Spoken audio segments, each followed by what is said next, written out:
Hey everybody, welcome back to Signed by we are. Superstars. We're here with the franchise, former ECW World Heavyweight Champion, in my opinion, still ECW World Heavyweight Champion, Shane Douglas. Thanks for being here today with us. Well, I got to tell the fans they got screwed because Francine was just here and she left. So Yep, Francine was just here. She looked a lot better than I did today. yeah, So she didn't have the curlers in. I want to thank everybody for joining us today. And if you guys want to get anything autographed by Shane Douglas, head over to signedbysuperstars.com. We've got posters, we've got 8x10s, and we got your brand new action figure too. Oh, sweet. Yeah, it's around here somewhere. So, Nice. All right, we got a lot of mail order to get to, and then a lot of people are ordering stuff as we speak. If you Great. guys have any questions at all for Shane Douglas, stick them in the box, and we'll get to your questions as well. It's going to be a fun show. I'm feeling great. My ear's 100% better. So, thank you guys for asking that. First, we're going to start off with Andrew Mine. We're going to do a yellow paint pen, and we're just going to sign it. This is for Andrew Mine. Okay. Again, guys, if you want to get anything signed by Shane Douglas, he's going to be here for about 2 hours. Check it out, signedbysuperstars.com. It takes 10 seconds to register, and you could then go make your purchases, and it's very easy to do so. That's right. He is the longest reigning ECW heavyweight champion, and that's for a Who's this reason. to? We're not going to sign his name. He just wants you to sign Shane Douglas. There you go, bud. All right. Thank you. Thanks, Andrew Mine.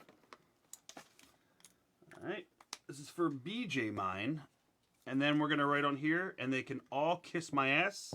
And then you're going to sign it. Okay. They're saying. It doesn't matter what color. Okay, pretty Yeah. something light. Yeah, go to smaller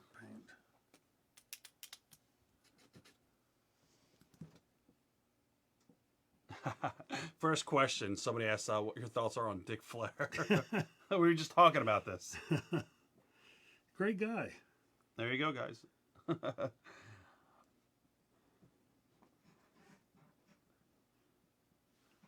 BJ Mine said hello. He's at the Children's Hospital in Pittsburgh right now with his youngest son, BJ Mine. Oh wow, what's up, BJ? What's your son's name? BJ, what is your son's name? He'll give a shout out. Well, that came out great with yellow. Yeah, it does look good. Looks awesome. Hold it up here for him. Here you go, BJ. There you go, BJ. There you go. His brother just said he's in Beaver County as well. He said hello. Oh, Beaver County online. Sweet. What part of Beaver County? All right. This is going to be for Bill Nolan, and we're going to write a 4-time ECW champion, the franchise Shane Douglas. You got it.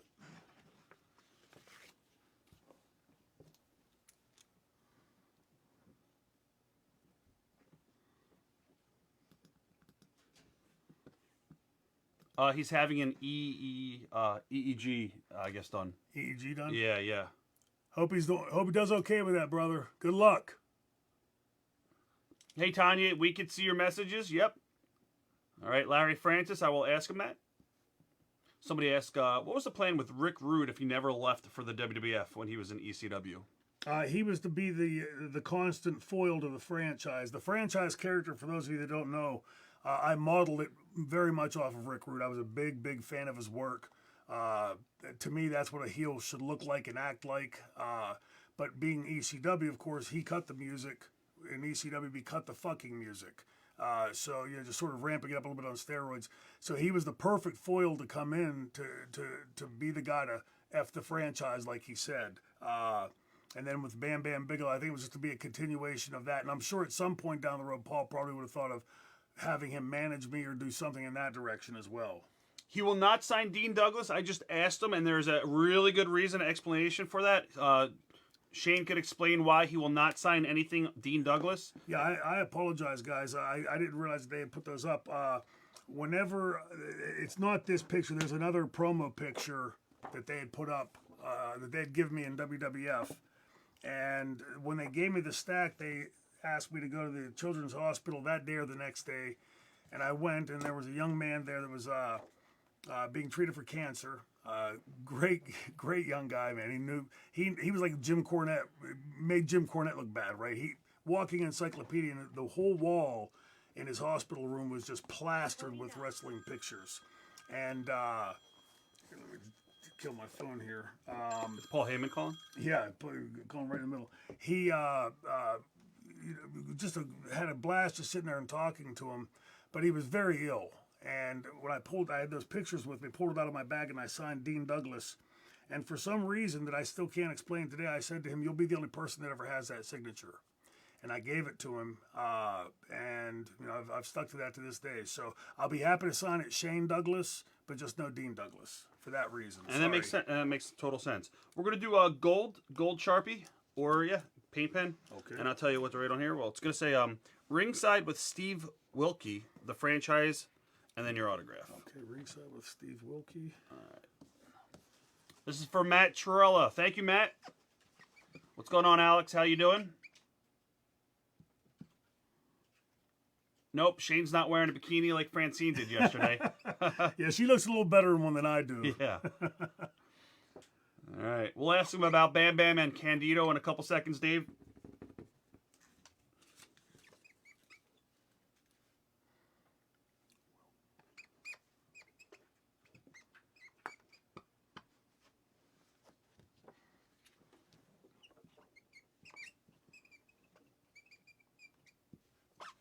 Again, if you're just tuning in, you can get your purchases made right now. It's signed by Superstars. We got plenty of 8x10s, posters. We got Shane's brand new action figure. This just came out a couple weeks back. We actually have them on the website right now for you guys to purchase. Joe, what do we just discounted it, right? We are selling them for $50 signed. That is a discount. There's for Bill. All right. Awesome, awesome. Yep. All right. Oops. Economy. Very cool. Old Economy. I used to take my students there when I taught at Beaver. I used to take them up to Old Economy each year. That's to somebody else. Great place. Great piece of history in Beaver County. Somebody asked if you have any stories on Chris Candido and Bam Bam Bigelow. Okay, tons on both of them. Both, I'm sure you've heard me say it a million times. Both great guys. Bammer was like my big brother because he was like my big brother. A little bit older, much bigger, more experienced. And Chris, of course, I was always a mark of his. Like, he could do literally anything in the ring. He's awesome. And it was effortless for him. That's what I used to be. Like, I had to work hard at it. He could be over there dead asleep for 3-4 hours, wake him up, he'd go to the ring and have a 5-star match and come back and go right to sleep. And it always pissed me off and perplexed me how somebody could do that. But Chris, the thing about Chris, and not to get into any of his demons or anything, but I was so worried about Chris, because we had seen that movie so many times. And every time I'd confront him, one time outside of the ECW ring, I grabbed him by his shirt and put him against the wall, and he would give you the, "Oh, shucks, Shane, I know." And he sincerely meant it. So when he finally did get clean, and I popped in on him in New Jersey unannounced, and opened the door, and it was crystal eyes. I knew he was great. That's what got him hired in TNA. And he breaks his leg, and sad. Nobody could see that coming. That was like the worst rib of all ribs. But boy, I just often wonder to myself, like, what we'd have seen him create had he not died so young. And Bam Bam, the thing that Bam Bam, because he was so good on camera, the way he played his character, is that he was a big teddy bear, and he's just a big bubbly guy that would do anything for you. You don't want to be on his bad side, but he'd do anything for you. And just a really, I think most people would be surprised to hear that he was like a really funny guy. He was. Always had like you had to listen closely because he'd hit you with a zinger if you weren't paying attention. These we're just going to sign for Lee Woodward. We're just signing your name to him. Okay. All right, Lee, these are for you. A lot of people saying they love your podcast, by the way, if you want to plug your podcast too. Oh, thank you. Yes, we couple of them on the air. The franchised with Brian Resner, and then the Triple Threat podcast with Chad and JP. We have a lot of fun doing them. For me, the podcasts are fun because I've obviously been blessed to have a long career and have all the stories up there, and you forget about them until you get asked a question. And then it'll start leading like from a story into a story to get to the main story, and it's a lot of fun reliving that stuff because honestly, I want to thank every one of you for having allowed me to have the career that I've had. And I don't say that lightly. I mean, I know some guys in this business take it sort of cavalierly. I can still recall the snot-nosed kid growing up mesmerized by wrestling and watching Bruno and just being enthralled with it all. And to think that I was able to get into that industry and meet people like Bruno and Dominic, and then work with guys like Harley Race and Ric Flair and Ricky Steamboat, I mean, to me, it's all been like a dream. And I told the guys earlier the old saying, if you love your job, you never go to work a day in your life. And other than 6 months in 1995, I've never gone to work a day in my life. I've been blessed, and thank you all for allowing me to have it. Monique says hello. What's up, Monique? All right, Lee Woodward, this is for you. Thank you.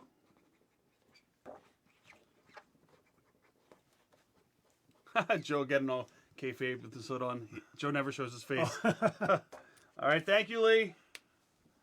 All right, this is going to be for Joe Clapp.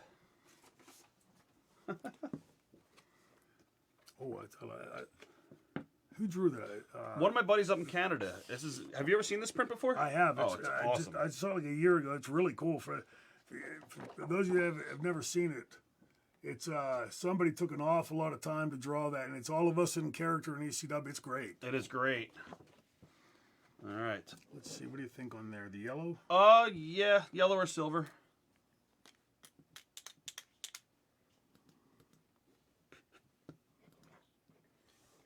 Eric Leckberg would like to know thoughts on working with Brian Pillman. What was Brian like to work with?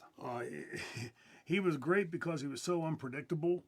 There was the time in the ECW arena where he and I were going at it, and he picked a chair up and told me to take it from him. And, you know, in ECW, as you know, when we swung a chair, we swung a chair. Oh, yeah.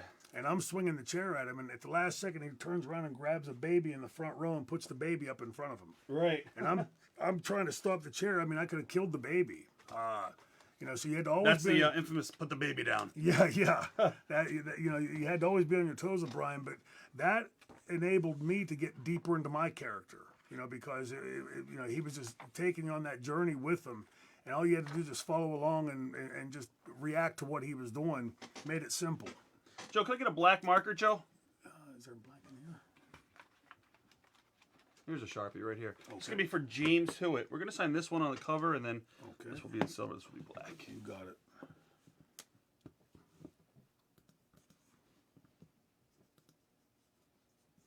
No, actually, Paul, he's really involved with Twitch. It's crazy. Really? Yeah. Hey, Shane and Rob, tell Shane I'm the guy that met him in 1989 and then took that autograph back and showed him last year, and he met my daughter and told her to bring her autograph back in 30 years to show him. Yeah. Yeah, I remember that. Good to have you with us. You said this one in gold? We could do that one black too. Also, yeah, okay. that's fine. You said up top here? That doesn't matter. Anywhere on, yeah, right there is perfect. All right, James from the UK, this is for you, buddy. What's up, James? Okay, there's that. Somebody asked if you remember invading Raw in 2012 during Kane versus The Big Show. I didn't go. I was not on the invasion. We had just talked about that previously. Yep. Paul was on a phone call with Vince in the studio, and I heard Vince on the speakerphone say to him when he said Shane wouldn't be good to bring because I had just gotten out of there. And I told Paul, thanks, but no thanks, I'll pass. I didn't think it would be good for the company. I knew that they would be sort of condescending in it, and I was not going to submit myself to Vince's rule even for a night.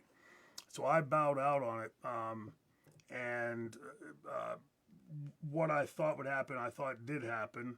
And but I heard Vince say to Paul on the speakerphone, you don't just tell your guys what they're going to do. And, you know, Paul told him no. And I looked at, after he hung up, I said to Paul, you know, why is he calling our studio? And it wasn't until later that we found out the real reason, and it wasn't good for the company. That's crazy. What's up, Josh? Yep, we just talked about the funeral with Bruno and Dominic DeNucci, actually, before we even started filming. And Vince and what happened at Bruno's funeral. Yeah.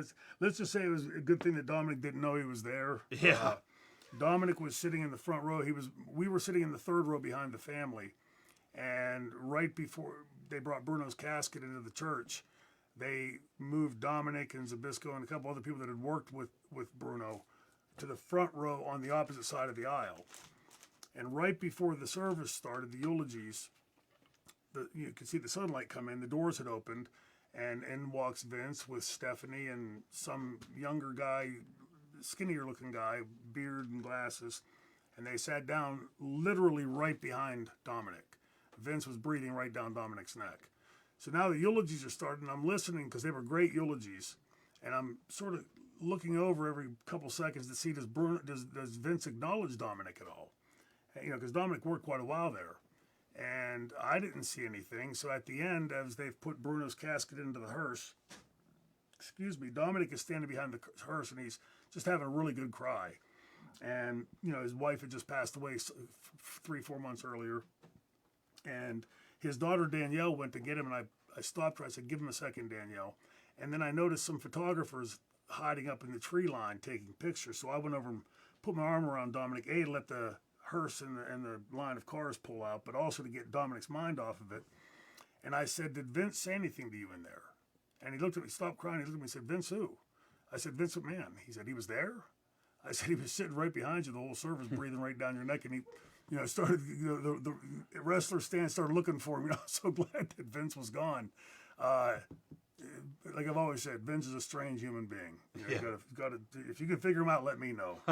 This is gonna be for BJ Mine, and we're gonna sign, I guess, in silver, maybe right there. Okay, It's a yeah. video game. Somebody wanted to know what it was like working for WCW and Eric Bischoff. Well, like I just spoke about a few seconds ago,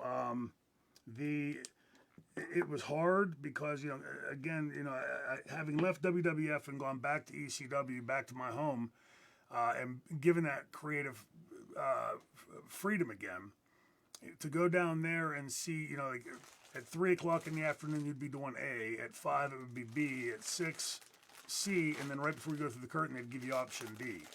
And the times were always changing, so it was really difficult that way.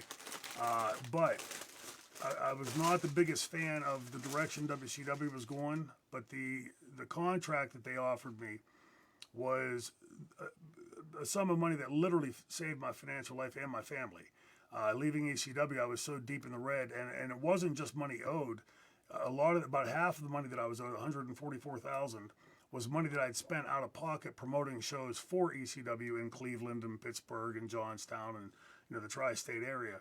So it was, you know, it was more than just 144 on paper, because it was a lot of money that right out of pocket. So the money that Eric Bischoff extended to me saved my family, and I'll be forever thankful for it. Alrighty. This is gonna be for Mike King. I guess we're just gonna sign this in silver. Okay. What's up, Rob Kleifer? What's up, Pedro? What's up, fellas? Yeah, Nick, if you get the figure that we are selling, we can open it up for you.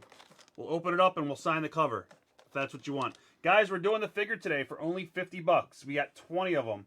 Probably sold about 2 or 3 of them. So take advantage of it. You haven't signed any of these at all yet, right? Not yet, no. This will be the first time that Shane's ever signing these figures, guys. So if you want to get an action figure signed by Shane Douglas, now's the time. You can order one right now. There we go. All right. There you go, Mike King. Came out great. All right. This is going to be another art print for Matt Jackson, but not one of the Young Bucks. Okay.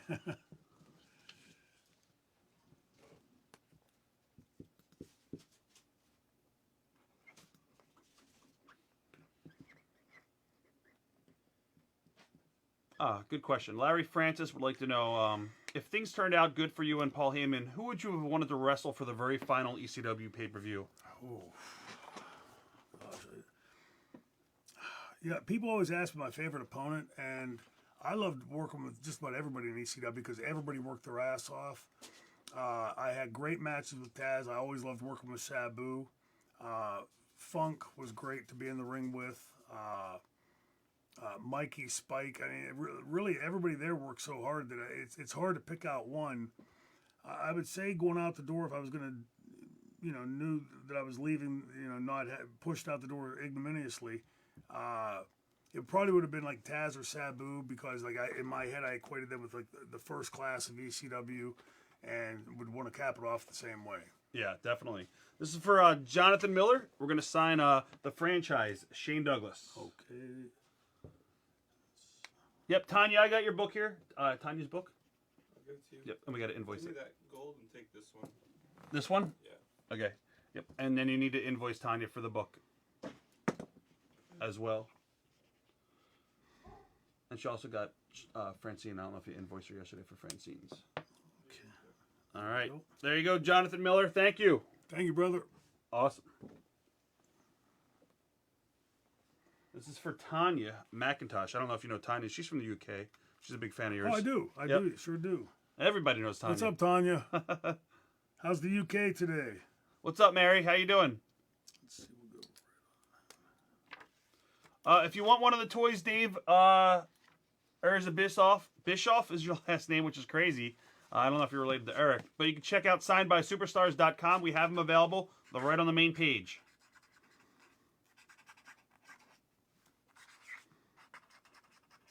Steve Camp would like to know, in the business now, who do you think has the it factor? Well, clearly Jericho does. You know, does great stuff. I think Cody clearly has that. I don't like what they're doing with him, but I like Drew McIntyre. Right. Oh, yeah. You know, in what universe does a babyface need help 4 times to beat a heel? Perplexes me and always will. I'd love to see what he'd do, you know, not encumbered by that bad writing. Yeah, 100%. This is for Christopher Morel. And Chris, by the way, he actually already autographed your chair, Chris, so you're good on that. Andrew Mine would like to know how Dominic DeNucci's doing. Dominic's doing fantastic. He'll be 89 years old on January 23rd, and he has obviously some aches and pains. His back gives him a little bit of problem now and then, but to give you an idea of how he's doing health-wise, since he had the stent put in back in the summer, he has a great big farm, tons and tons of leaves, and I told him the one day as I was leaving, I'd come out the next day to help him rake them. I went out the next day and he had the whole front yard all blown over and swept over. So I said, "What the hell are you doing?" He said, "I can't wait around for you all day." So he's doing great. Thanks for asking. There you go, Chris. Thank you. Thank you very much. All right. This is going to be for, let's see who this is. Robert Stone. We're going to sign both posters. The franchise, Shane Douglas. You got it. What was it like working for Dixie Carter in TNA? Difficult. Really difficult, just because somebody from that does. She's got a lot of money, but she didn't come from the wrestling business, right? Yeah, she. The first night I met her, after the production meeting, she followed me down to the green room, and she started reciting my resume to me as if I didn't know it. And she said that her father was impressed with me, and asked if he were to ask me for one piece of advice, what would it be? And, you know, on the spot like that, I'm getting dressed, and I'm thinking, man, one piece of advice. And as we sat there and talked for a second, it popped into my head. I said, in no way, shape, or form, try to be the WWF 2 or WWF Junior. Be the TNA #1. Be the alternative. Where I made my mistake was I invoked ECW. I said, like ECW did, we went for the 18 to 49 male demographic, and we owned them. Right. And she said, well, why would we want to copy ECW? After all, they failed. Well, as she said that, the show was on the monitor behind me. I forget who was in the ring, but whatever they did, right as if on cue, as soon as she said that the ECW failed, the crowd started chanting ECW. He wants us to do them in yellow, by the Okay. way. Yep, we got you, Rob Stone. So I stepped back and didn't say anything. I just looked at the monitor and looked back at her like, I hope you're getting the irony of this. And obviously she didn't. So Right. she was difficult because, you know, she had a lot of seasoned people around her giving advice as to what to do, and she would veto it every time, and then every time it wouldn't work or not the way she thought, she would come back and say, how do we fix it? And you would tell her that, and she wouldn't do that. And then the next time, how do we fix that? And this went on for years with her, to the point you'd be fiddling your lips, you know, like, why am I talking? Because you're not going to listen anyway. Yeah, that's crazy. Joe, do we have the pen for this one? Yeah. Okay, cool.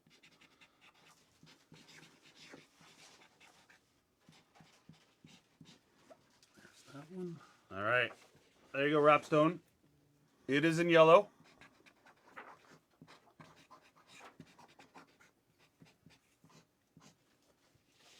And that one. All right. All right. Awesome.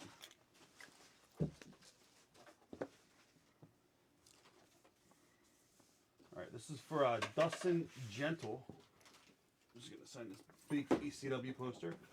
You were very heavily involved in promoting all the shows up in Pittsburgh and Monaca area. Remember Yeah. putting these posters up back in the day? Oh, I do, and lots of them. And they drew great houses too in Pittsburgh. I always like going there. Yeah, there, Cleveland, Johnstown. Yep.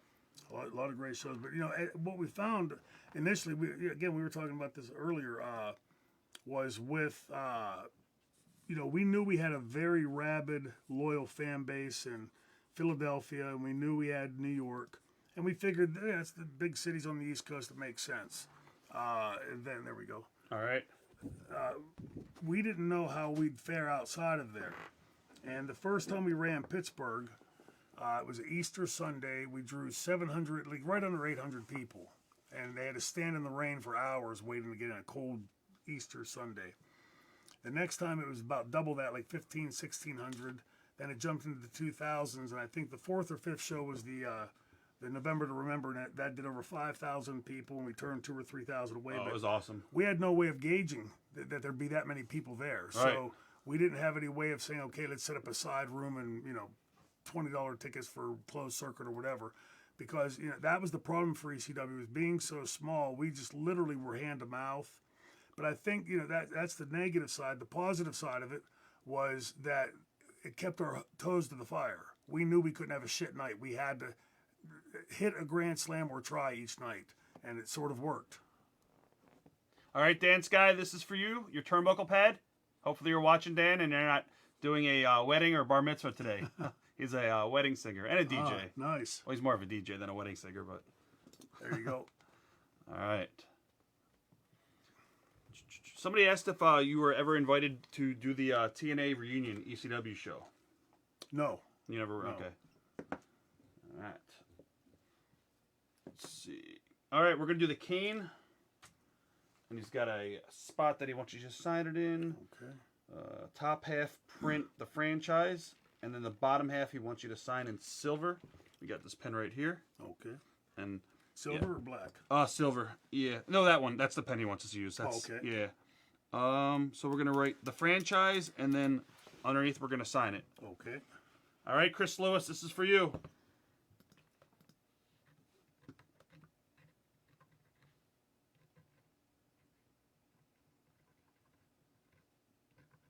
Somebody would like to know if you ever watched the One Night Stand 2005 pay-per-view.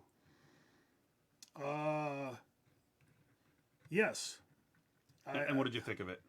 Again, it fit exactly what I expected them to do, because Vince, there you go. Whenever I was up there, Vince would often invoke ECW to me and asking me why the tables and why the chairs and why the fighting outside the ring. But he never once ever used the letters ECW. He would always call it when you were in the minor leagues, the Small Pond, the Bingo Hall Company, the Blood and Guts Company. So I knew that he didn't want to do anything to pay homage to ECW. And at the end, whenever I saw Eric Bischoff taking all the ECW finishes and keep standing up, and then gets hit with the WWF finish, Steve Austin, who I love, but that one knocks him down and keeps him down. It was just another way of just sort of in his own way trying to step on ECW a little bit, and I'm thankful I didn't take part in it. Joe, I need the belt for Brian and also the guitar for Steve Camp. And now, Joe, when I'm hitting this, am I just going in order? And if it's not here, then it's from the pile. If it's not the duo, right? Those are only duos. Yeah, so I'm saying when I go down the pile, am I checking them off? Yeah. And then if it's like this don't- one's don't Jonathan do this Miller. pile until you get to it. Right. All right. This is for Brian Koenig. Oh, I know that Use belt. this in my career. Yep. We're going to use this belt wherever you think is good. Okay, let's see. Is that black? Not silver. Yeah.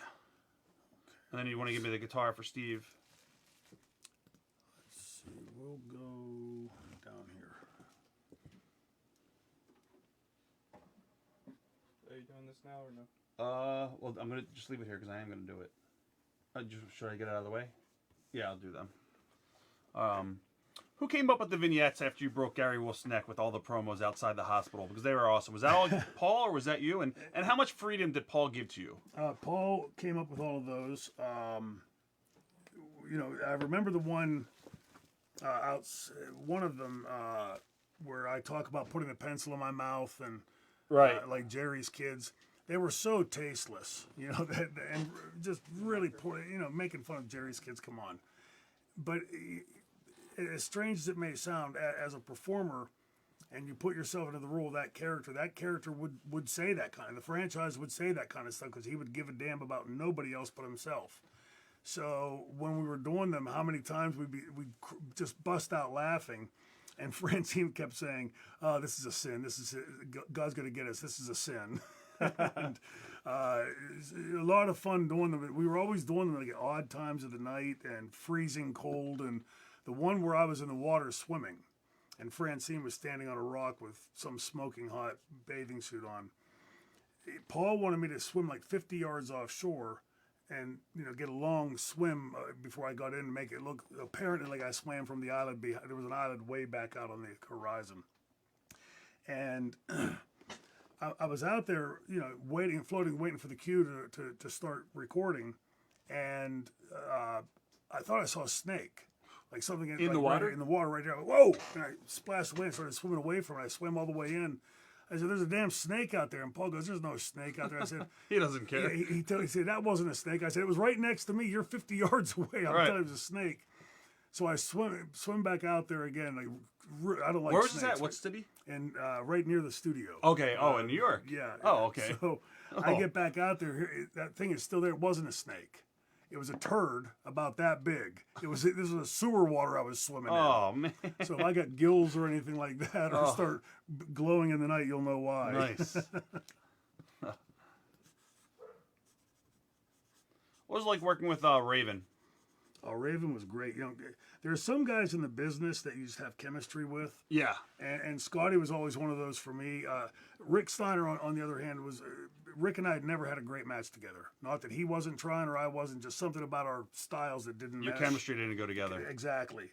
And with Scotty, I think it was a mutual trust. Like I trusted him completely and he trusted me. So we would just go out there and just have fun and do what we were going to do. The one thing that Scotty would do that I never did and don't have an affinity for is he would write out little scripts and want you to memorize them. And I can't do it that way. Right. But otherwise, being in the ring with him was always great because earlier we were talking before we started on air, and you know, I said, if you'd have taken a list of all the stars of ECW, the Ravens and Sabu's and Shane Douglas's and Sandman's, and you put those names on a paper in 1992-93, who out there would have said, "Ooh, I want that crew to build my promotion around"? Yeah. No, it's true. And you know, just lightning in a bottle, right? Just something that the chemistry all clicked, and Yep. everybody worked their ass off there. Dale Dyrich would like to know: do you have any upcoming topics for your podcasts? Yeah, let me think. Well, they normally send me for the Triple Threat podcast. I get the run sheet. We record on Thursdays. I usually get it like a Monday or a Tuesday. We are going to be recording today for Franchised about November to Remember '98. Right. And like I said earlier, like going back, I don't just do this off the top of my head. Some of the stories are there, but I'll go back and I'll watch some of the matches and segments and like for instance on November to Remember '98, the opening segment with Terry Funk that he wasn't invited and was pissed off. And I remembered it, but I had to go back and watch it. And as soon as my eyeballs laid eyes on it and saw it, the memory pulled forward. It was there. But for me, it's a lot of fun to go back and watch that stuff because, hey, I love the product. But when you watch somebody like Funk like that, and he is so captivating to watch, and you can watch it 5 times and pick up 5 new things each time you watch it. It's just amazing to watch. Oh, Funk's the man. All right, we're just gonna sign all these in black, and then we'll talk about Tracy Smothers, guys, coming up. Dave Warner, I know you want to ask Shane his thoughts on Tracy Smothers. We were talking about Tracy actually before we started filming today, so Yeah, great guy. And, you know, it's you know axiomatic to say, but you know, gone way too soon. I mean, you know, we're old for wrestling standards, but we're not old. And Tracy's right around the same age as me. Lived together, had a lot of fun together when we were kids in the business. You hate to see it happen to anybody. And the last I'd heard, Tracy, not from Tracy, but the last I'd heard anything about Tracy was about a month before he passed. I heard that he was gaining weight, that he was past the worst, and was feeling much better. So I just didn't, in my head, just assumed Tracy was going to kick out. And so when I got the phone calls and texts that morning, it just one of those things where, like, for me, it's when I'm losing these friends like this now. Like, in my head, Tracy's booked in Japan or Europe someplace. I can't think of any other way. Yeah. No shirts for today, guys. We do have an ECW belt we're going to auction off in a little bit. I do have a belt. What was it like working for Rob Black? Different. Were you there just for the payday, or did you see his vision, or did you just feel like, you know what, he just wants to be ECW, and let me just get as many paydays as I can? No, that we get paid for what we do, it still amazes me. But when I spoke to Rob and gave him my vision of where we would take the company, I wanted a very strict wall built between us and the porno side of things. Not because I dislike porno, but I didn't want that bleeding in or vice versa. I wanted them kept distinct and separate. And he promised me that he would. And, so each week Cody Michaels and I would write the show up and what we wanted and record and then how we'd want it put together on the tape. And it worked fine for some short period of time. And then I started getting messages that the tape decks were broken. They couldn't get that episode that week to me. I mean, it doesn't sound right for a company that sells videotapes, right? And they have all these videotape decks, cassette decks, VHS decks. And the first week you sort of, okay, well, second week, third week, I knew something was going on. And then there was one promo, I was working with Justin. And the promos that we did were specific in a timeline. And, like, his was to be before mine. And when I got the tape, mine was before his, and so it threw the timeline out of whack. I was responding to something he said after, and I blew up over it because it was just stupidity that allowed that to happen. And it was after that I quit and was done with them. Yeah, that makes no sense. I'll ask him about Taz coming up in a second, Steve. When was the last time you talked to Taz? Last time I spoke to him, it's been a while. We talked through Twitter a couple times. He's pretty busy, and I've been busy on my end, believe it or not, going about 50 different directions every day with this whole pandemic thing. But I haven't been on Twitter, as you guys know, for some time because of this pandemic. My youngest son has been staying with me, and between doing that stuff and helping with his homework, he's been doing virtual. Went back to class last week, but he's now in the high school. But last week, the middle school got put back to virtual because somebody tested positive. That's crazy. Yeah, we're crossing our fingers and hoping that it doesn't happen, but I'm pretty sure it's going to.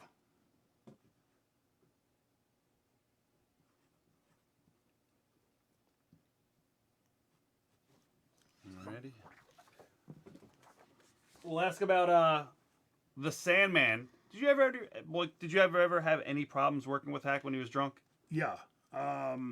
We get along great now, like long lost brothers. But I was a bit stuck up. I had come from where I came from in the business, and where I came from in the business, he just didn't do that.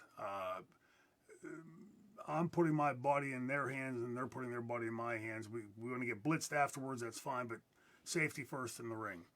And so I had a real tough time with that.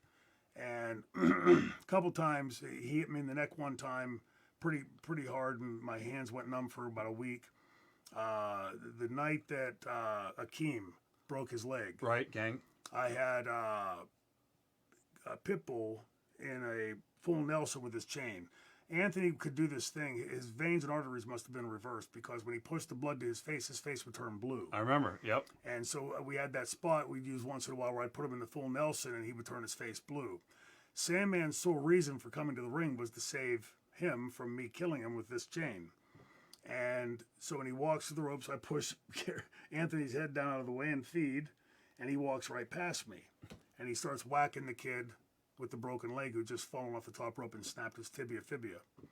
And at the arena, that's right. That guy. Yeah, I thought you meant one man gang when you said Akeem. No, I remember. I know who you're talking about. And, yep. And I'm, Anthony was no small guy, so I'm sort of stuck and I can't turn around. and all of a sudden I feel right across my neck, like a baseball swing, and my arms dropped dead, and I felt a second hit, and I dropped and rolled to the apron. I was laying there like, trying to get my bearings, and I told my arms to reach up and grab the rope and get out of there. My arms wouldn't move, and this was like maybe a month after Gary's neck had gotten broken. So I'm laying there thinking I got a broken neck and get rushed to the hospital. Of course, we laid there for hours with that big thing on your neck because they were all tending to Akeem, right? Yeah, I remember and, that. He had a grizzly leg snap. Good guy. Just worked for him about a year ago, me and two Cold Scorpios. So good to see him.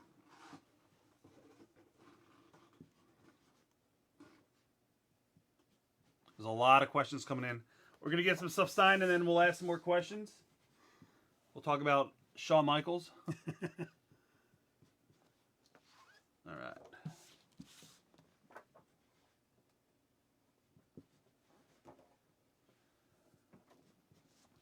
There we go. All righty. This is for Steve Camp. This is his guitar. This is getting signed up by everybody every week. Sweet.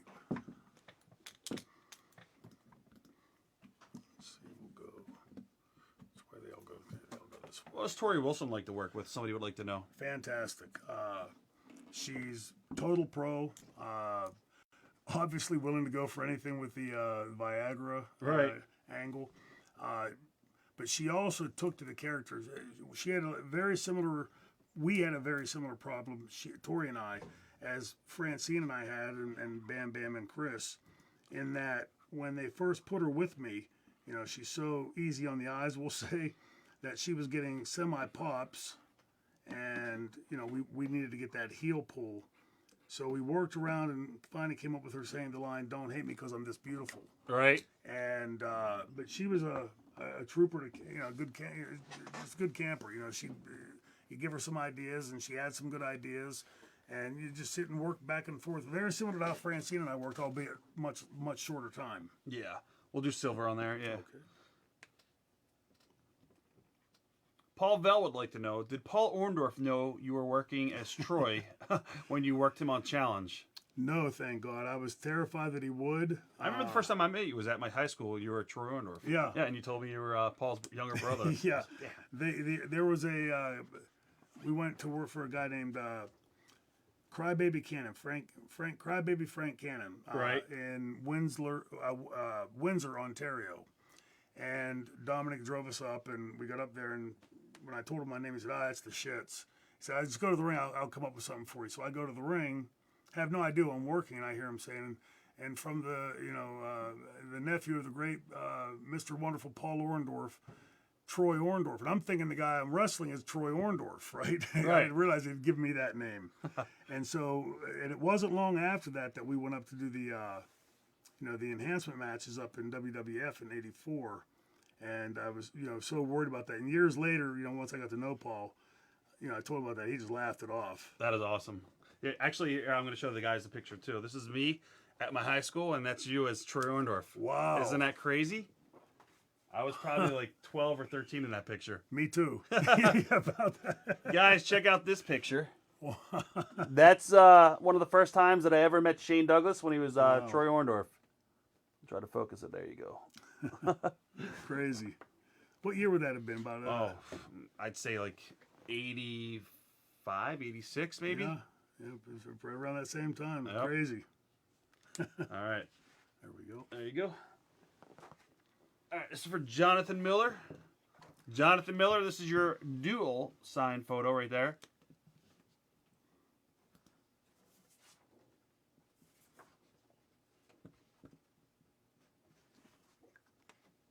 Awesome. There we go. There you go, Jonathan. Thank you. All right, now we're doing Jonathan Miller, photo 1, 2, 3, and 4. Let's go.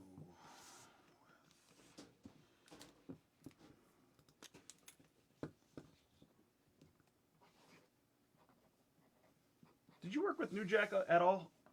Not in singles, no. Yeah, I don't remember that. I think maybe in battle royals and some things. Right.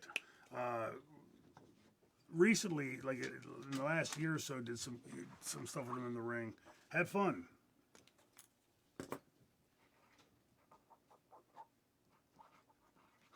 Somebody asked your favorite pizza place in Beaver County. I love the pizza at my brother and sister-in-law's bar, the Blue Marble, downtown New Brighton. If you've not been there, go out and go in and get it. It's super cheap. It's only $5 for a large pie. Really good pizza. I also love Vesuvio's. We'll get Shane to say "cut the F" in music when we end the show. we'll have him say "cut the F" and feed. I got 2 more for Jonathan Miller. Yeah, on everything. Yep. Yeah, it's, Give me those 2 then. I'll put them on these. But Okay. Yep. No problem. that way it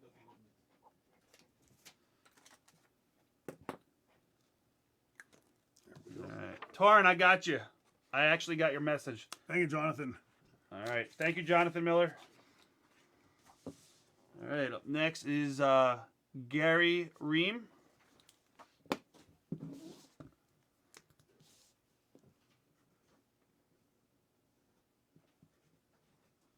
What are your memories of Fonzie?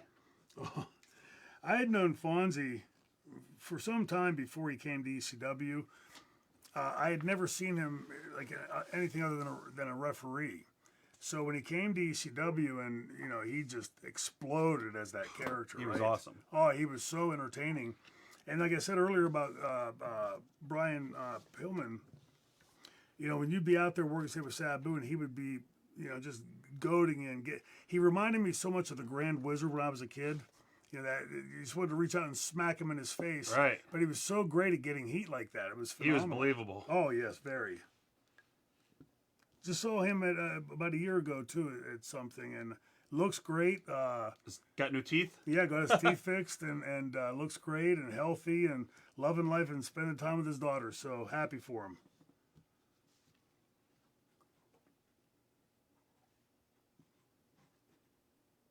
Did you ever work RVD a lot in ECW? Was that something that Paul just kept you guys apart, or? Yeah, kept us apart.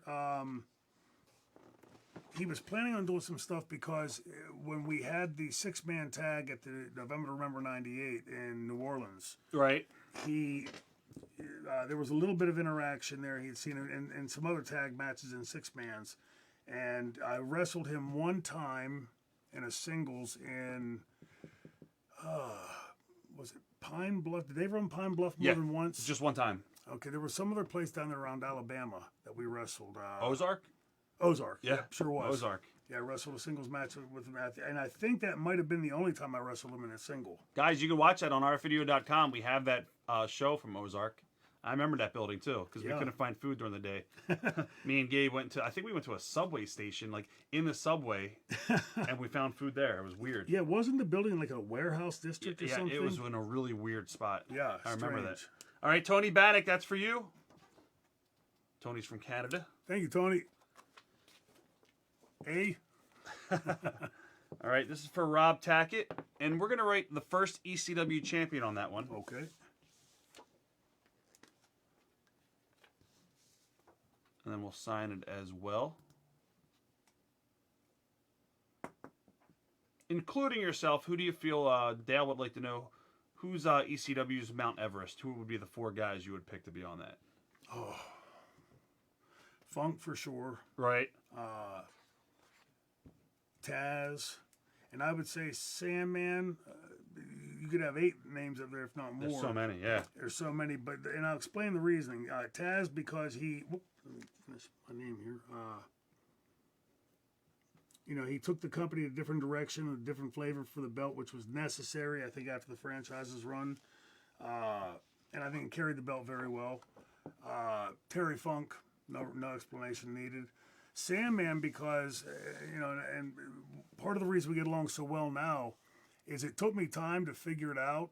I couldn't figure out what the ECW fans saw in Sandman as a champion because, he was a great entrance and all that, but his matches were maybe not the best, what I would consider. And then I realized he was emblematic of all the fans, and the fans saw themselves in Sandman, and what a connection he had with his fans because of that, right? Big time. And when you watch his entrance, and then you, again, just being in the Like it was business the wrong and learning, you see that, Bill Watts used to say, Thanksgiving dinner, nobody wants just a big pile of turkey. Everybody wants a little bit of cranberries and some pumpkin pie, too. Well, Sandman definitely brought that because he appealed to the audience in a way I couldn't do it. Taz couldn't do it. Mikey, Tommy couldn't do it. And, all of it was important to bring in those crowds and to making ECW what it became. We're also going to write on here the first ECW champion for Rob Tackett.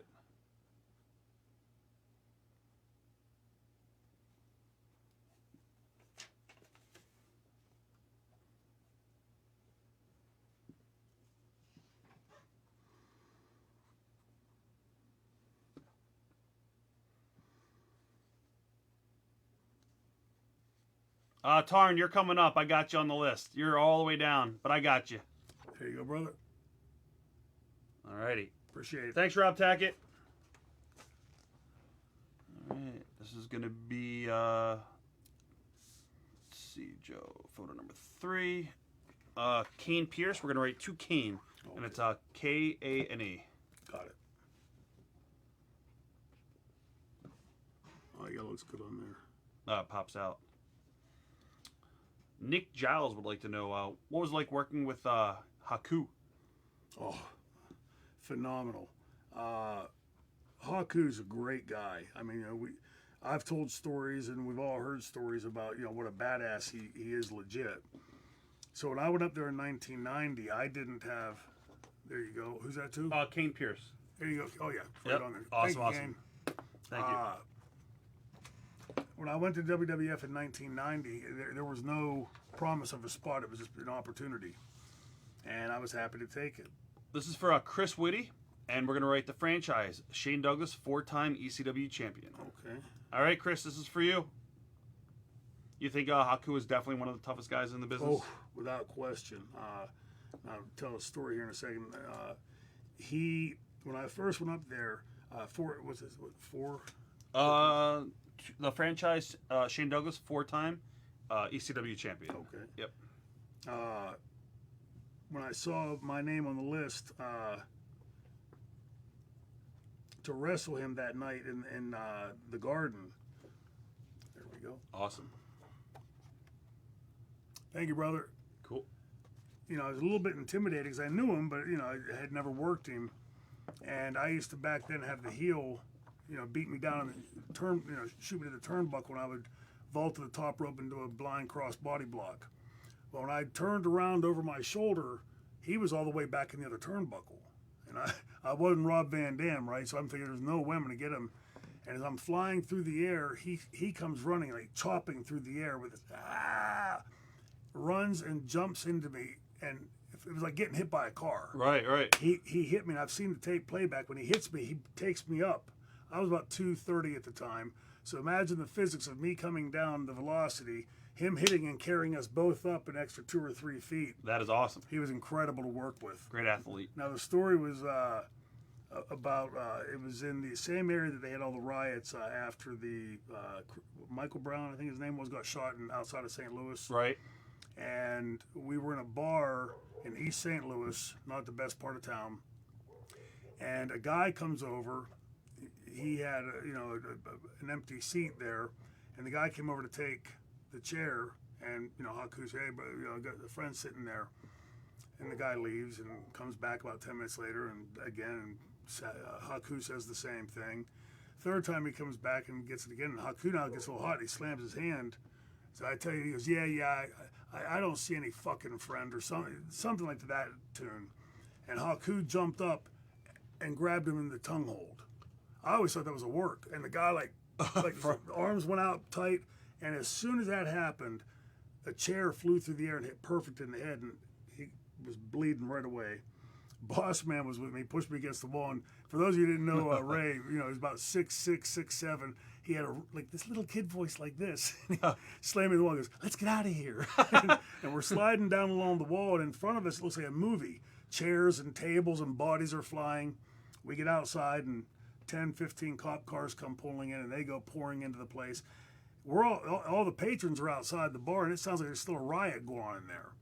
Well, they finally come out. There's 2 cops on each arm, each leg. One's got him by the hair, and he's kicking and fighting with him. They put him down on his knees, and the head cop pulls out one of those batons and flips it open and swings from behind his ass right up across his face. And Haku went like this.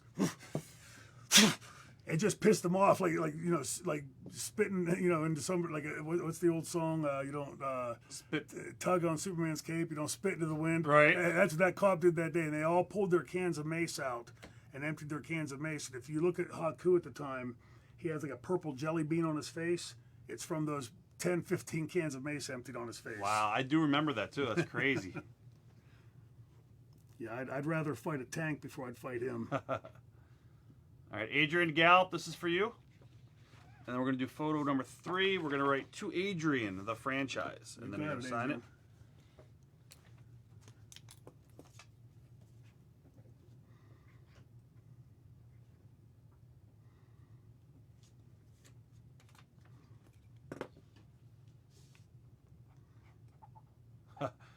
Somebody asked about Johnny Ace and the Dynamic Dudes. When was the last time you talked to Johnny? The last time I saw Johnny was when I took my oldest son to the Pittsburgh Civic Arena at the last event they had at the Civic Arena before they tore it down. I wanted to take my son, there you go, Adrian, Awesome. to the same building my dad took me. He'd never met his grandfather, and I wanted to just give him that experience. Right. And it took us about half the show to get out of the dressing room. And that was the last time I saw and talked to Johnny. Johnny, in fact, had gotten our tickets. Joey Styles had alerted Johnny, and Johnny had our tickets waiting for us. So, but I hadn't spoken to him since. All right, this is for Robert Welsh. We're just signing your name to this one. Okay.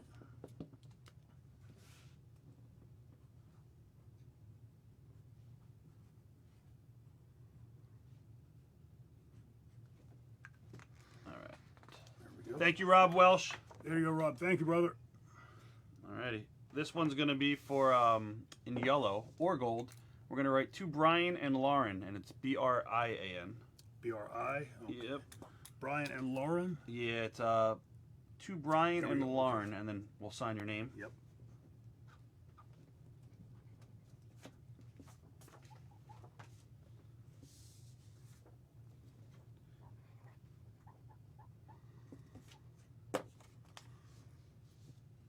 Memories being around Bubba and Devon, someone who would like to know.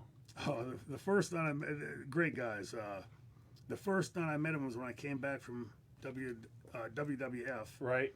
And whenever I left, it was this hardcore company, and I come back and there's a black guy and a white guy saying they're brothers, wearing fake glasses and tie dyed.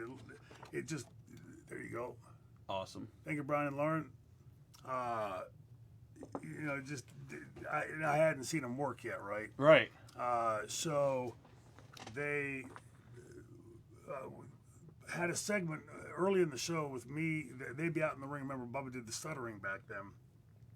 And they wanted me to go out and smack him. Get up on the apron, and as he's stuttering, I would smack him to get him, get the word out of him.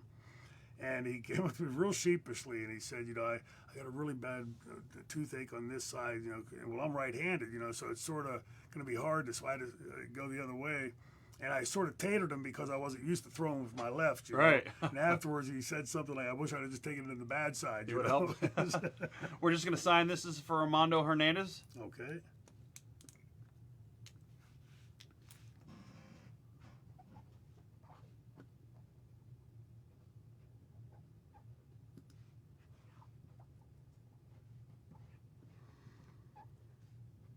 Good question, Eric Efron. If you never went to WWF in '95, do you think you would have still worked with Nancy? Possibly. There you go, Armando. Thank you. Awesome. I don't know. I can't remember. Somebody asked this question a couple weeks ago, and they couldn't remember why we broke up, and it popped into my head that They wanted it in yellow. That's fine. Okay. Yeah. And she had turned on me. Remember, she Yep. had hit me in the back of the leg, and that's how Sandman beat me for the belt. Probably because I know Paul saw the franchise characters complete with Sherry Martel, then Nancy, of course, and leaving. And during the time I was gone, Francine had come into the company. Yep. And so what happened that first night that I was back, I was just visiting. I wasn't on the card. It was in Lost Battalion Hall in Queens. And at the end of the night, I was just happy to be home. You know, I was, pig in shit, right? I was back home and with my family, and after that miserable 6 months, and I saw Franny doing the promo with the pit bulls, and she was so nervous. She had sunglasses on, and she reached over to take them off, and her hand was shaking, and her voice was quivering. So I stopped and I pulled her aside away from everybody. And I said, I'd never met her. I said, just relax and have fun with it. Just get into the character. Don't think about anybody looking at it. It's just us in the room having fun. And Paul later told me that he saw me doing that and hatched the idea at some point of putting us together. So, but yeah, I think probably had I not left, probably would have definitely continued with Nancy. All right, Mike Parker, this is for you. We're just going to sign it.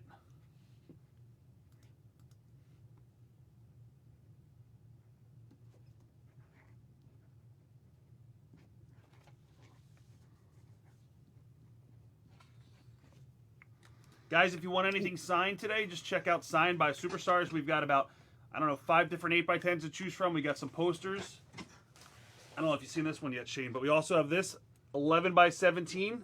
There you go. Oh no, very cool. Isn't that pretty cool? Yeah, who drew that? One of our artists from our t-shirt company. Nice. Yeah, it came out great. That's from Mike Parker. Mike, there you go, Mike. Thank you, brother. Awesome. Yeah, that's cool.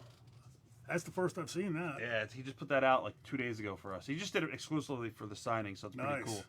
Josh Harveth, we're gonna write silver or gold, Okay. and from one franchise to another, Teachers Rock. Very cool. What do you teach? Josh, let us know what you teach.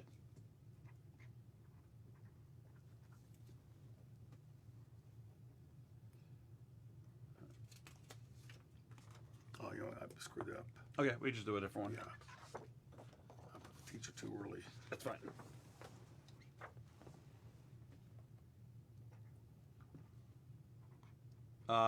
Tony Bannock would like to know, what was it like tagging with Ricky Steamboat in WCW and working with Barry and Dustin and obviously Austin and Pillman as well as the Hollywood Blondes? It was great. Ricky, great all around. First, the Ricky side of the equation. You know, Ricky is, in my mind, and I think most fans' minds, arguably one of the greatest baby faces of all time in the business. And just such a phenomenal teacher. If you write Teachers Rock too. Oh, yeah. No problem, Josh. He was never negative. Like, he would never say, hey, you fucked up tonight or whatever. Right. He would be in the car driving back to the hotel, pitch black outside, and he would say, hey, tonight when you did the arm drag spot, what if you did this right before it and after the arm drag did a drop kick before a falsie? And I'd be looking out the window in the black, and I could see in my head what he's saying. And I think, my God, it's brilliant. But he was never, hey, man, you really fucked up tonight. He was never negative like that. Right. When we were working with Brian and Steve, the three of us were sitting around the learning tree, right? And so Ricky would come, get the time and placement of the match. He'd put a chew in and get a cup of coffee, and he'd walk around for about a half an hour, spitting, drinking the coffee. And he'd come and go, okay, I got it. And sit the three of us down and say, okay, here's what we're going to do. We're going to go 50 minutes and, do this for the heat spot and do this for the go home. He would just lay it out, not the match, just, the key points in the match. And we would go out and deliver it. Those guys, when you put them on camera, like I always talk about the stars, right? You put them on camera and you can't take your eyeballs off them. They were so compelling to watch. And both of them at the same time. Like You're talking about Brian and Steve, right? Yes. Oh, yeah. If you're watching Brian, stop for a second, look over and see what Steve's doing and vice versa, because they're both always doing something that's just so entertaining. Oh, yeah, they were awesome. And, for me, having guys like that to work with alongside of Ricky as my partner. It was magic. Oh, it was phenomenal. It just, every night was fun. This one we're going to write the franchise, Shane Douglas. This is for you, Torrin Ortez. I know you've been waiting, Torrin. Okay. Got you covered. We got it. And Ricky Steamboat, in my opinion, is probably one of the top baby faces of all time in the business, and his comeback and selling and nobody fires up better than Ricky Steamboat. No. And I'll give you an example. Just, I'm sure I'm beating a dead horse because I don't think anybody's ever said a bad thing about Ricky. Right. I was very much the junior member in that team. There we go. Yep. Torrin, this is for you. There you go, Torrin. Awesome. And, so it would have been well within his rights to say, okay, we'll get the heat on Shane tonight and I'll make the comeback and look like the big savior. Right. And even on nights when it was like my turn to sell, you know, because I hated making comebacks, and I think Ricky knew that and had to force me to do them. Selling was easy for me, and you know, so I'd be waiting to get in there to get, you know, going to get the heat started, and I'd see him get cut off someplace, and he'd take a bump and he'd cover up and say, "Gotcha, partner." You know, and go right back to selling. I'd be like, "Oh shit, now I'm gonna make a comeback." You know, but you would watch. I would catch myself if you go back and watch matches of the two of us. You'll see me on the apron like this, like a fan Right. watching a match, and he's you know, if you see him put his hands up over his face, he's saying something to me, and he would say, you know, get in the match, partner, and oh yeah, I gotta work the apron, you know. Right, But I'd wow. be watching like a fan because it was so great to watch you. All right, we're just signing this one. Yep, Okay. Lee Woodford, this is for you, buddy. Let's see, we'll go black on this one.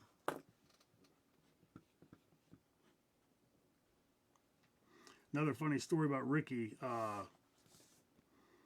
The night we worked with Brian and Steve, and on what was the free show on Wednesdays called Clash of Champions? Yep, Clash of Champions. Clash of Champions. It was in Milwaukee.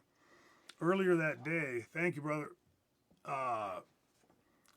We get to the building early, and Bill Watts was booking and said, "Take a walk with me," which is very unlike Bill. Right. You know, Bill's pretty brash, and we went walking, and we're, you know, a couple hundred feet away from everybody else.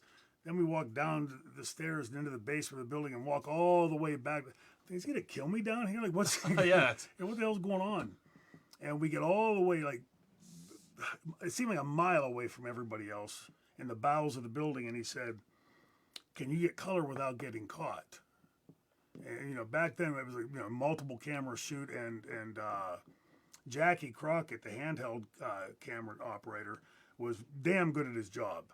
So I said, "Can I smarten anybody up?" He said, "Hell no, you'll get us all fired," because we weren't allowed to get color back then. Yep, I remember. And I said, "Well, I won't be able to then, because, you know, no place I'll do it, the camera won't catch me." He said, "Well, who you want to smarten up?" I said, "Jackie Crockett." So he thought about it for a second. He goes, "One person, nobody else." So, you know, Bill, like I was telling the guys earlier, was a little bit of a bully in the way he delivered information. And so I wouldn't tell Ricky. And I went and told Jackie, and Jackie said, "I'll give you 1,003. So I take the belt, you know, do the roll up on Steve. Brian comes off the top with the belt. Hard weighed me anyway. I didn't have to get it anyway. And I bump to the floor. And right as I get it, I look up. I'm in my head counting 1,000, 1,000, and at 1,003, here comes the lens of the camera around the post. So we get back to the dressing room, and Ricky's pissed because I was hard weighed, but he thought it was, the guy wasn't even supposed to get it. Right. He was pissed off about that. And then Bill Watts came up to check on it. And I'm taking my boots off and I'd wipe my face off. And Bill goes, "Let me see." So I'm sitting looking down like this, taking my laces out. And Bill's looking at my head, and all of a sudden he hauls off and punches me, knocks me backward in the chair. Watts does. Yeah. So I jump up off the floor with my hands up, and you know, Steamboat jumps in between us and goes, "What the hell was that for?"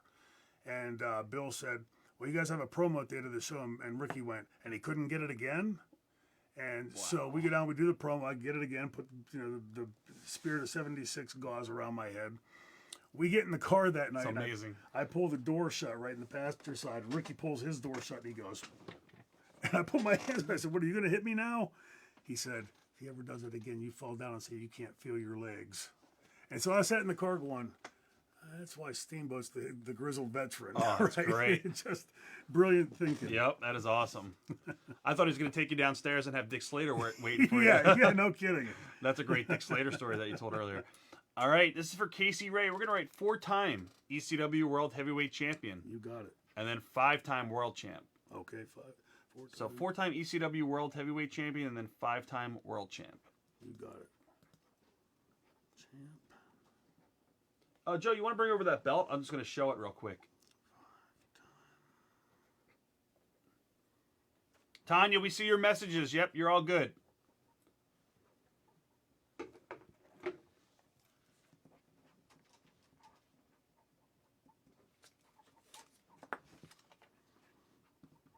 David, yep, you could have it signed in yellow, no problem.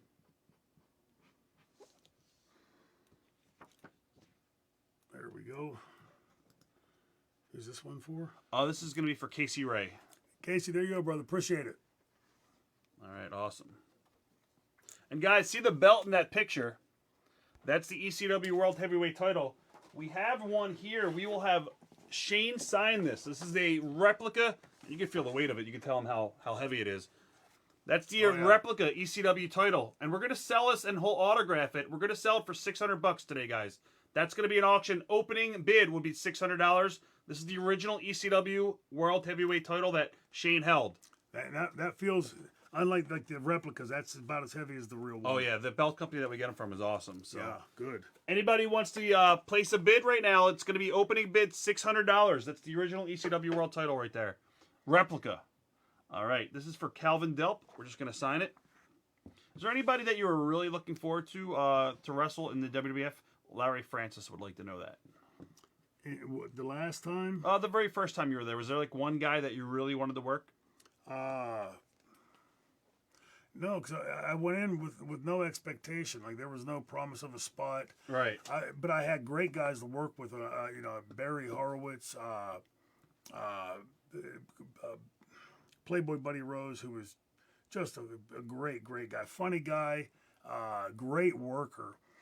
I see those guys like him and Dusty that were obviously not the most svelte people, right? Right. Athletic looking, and you see them get in the ring and just work their asses off and move around so effortlessly, and just great entertainers in the ring. So every night was fun, and then later Haku and Oh, yeah. when they started building up. I left the first time ironically because my dad had gotten sick.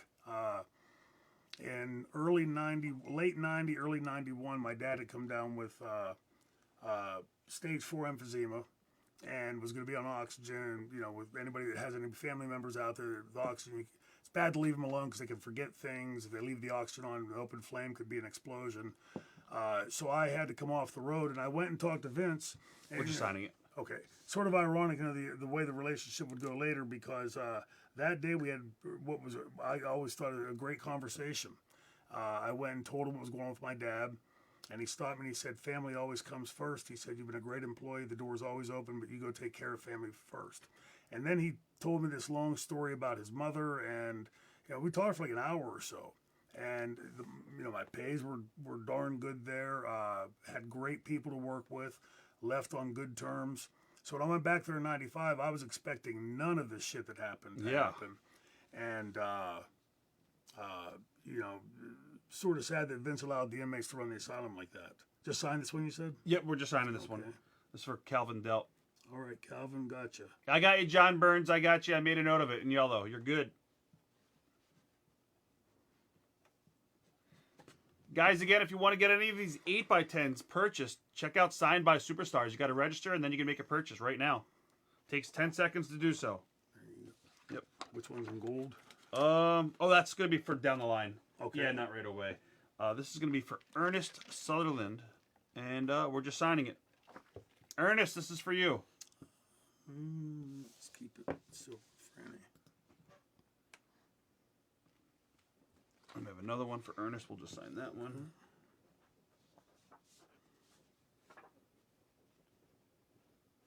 When you were working with Steve and Brian, did you saw the potential in Steve Austin? Did you? I mean, obviously, you said they were always on the.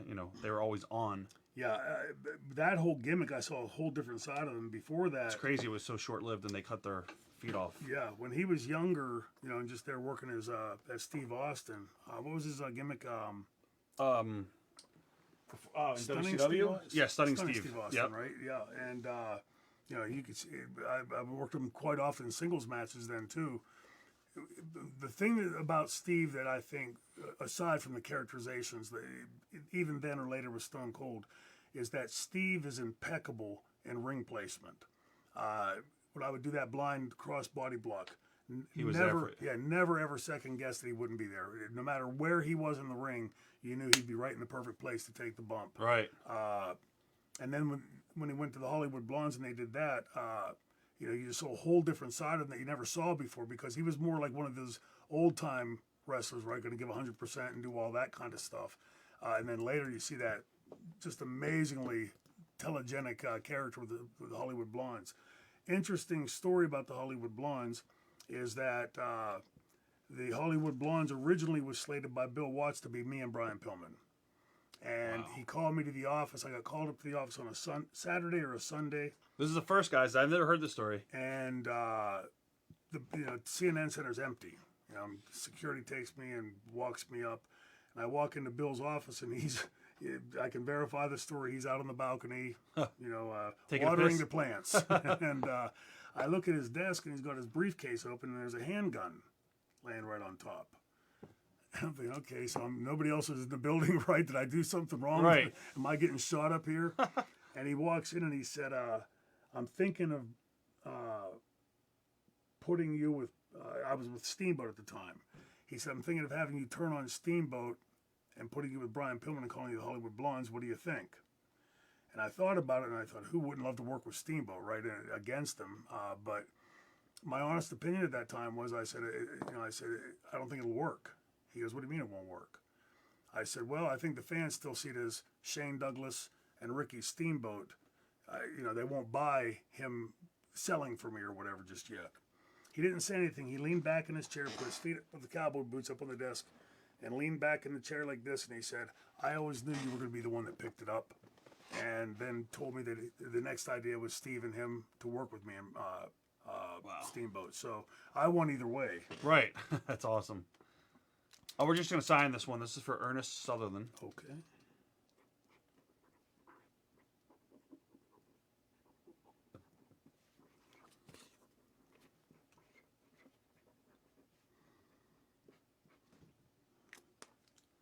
There you go, Ernest. Appreciate it, brother. Just missed a call from Damien Sandow. You know Damien, right? Oh, yeah. Yeah. Sure does. Somebody else just said that he said hello. Tell him I said hello. I will. when I'm you definitely talk going to call him back Somebody- afterwards. Somebody just told me that they had just seen him. This is Brandon Vincent. We're just going to sign it. Okay.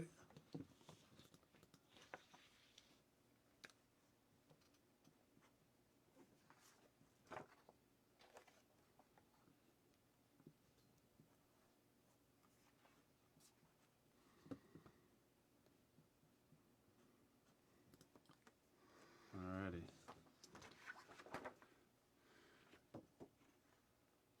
There you go, Brandon. Appreciate it, brother. Thank you.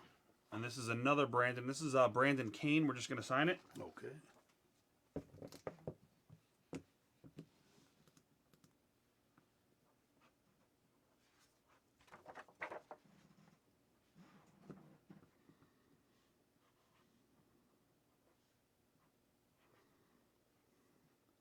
Guys, if you have any questions for Shane Douglas, go ahead and you can ask away. There you go, Brandon Kane. Alrighty, awesome. And the next one is just going to be signed. It's for Dale. We're going to actually inscribe this one. It's going to say... actually, no, this one's just being signed. The next one will be inscribed. All right.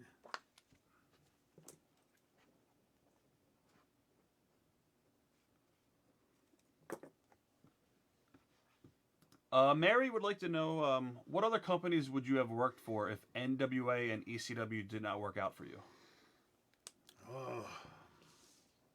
Well, if it was before 1995, probably WWF. If the other companies never went out of business, like UWF, I'd have loved to have gone back to UWF. Great company to work for, learned a ton, great talent. And the area was fun to run, down south there. Long drives, though, right? Oh. Yeah. That was driving coming about 10,000 miles a week sometimes. Yeah. This we're going to write Dale, and then I'll give you his last name when you're ready. Okay. To Dale? Yeah, to Dale. And then his last name is the word die, and then Trich. Diet Rich. Etrich. Oh, Dietrich. Yep, Dietrich. There we go. And then the franchise, Shane Douglas. You got it.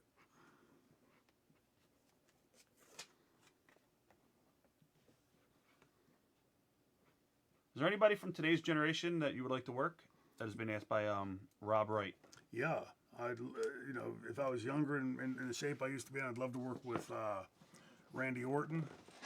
I'd love to work with Bobby Roode. That would be a great match. Yep. I'd love to work with Cody Runnels. Right. what's the other kid's name there?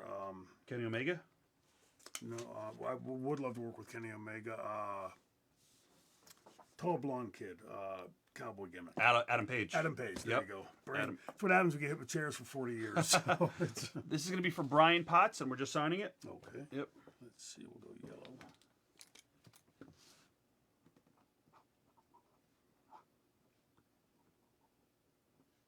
Hey, what's up, Brian Burkhan? Bill Palmerino would like to say hello. He is Mo's son. You remember Mo? Yes. What's up, Bill? How you doing, brother? All right. So Brian Potts. Thank you, Brian. There we go. Thank you, bud. This is going to be for Corey Fairman. We're just going to sign it. Okay.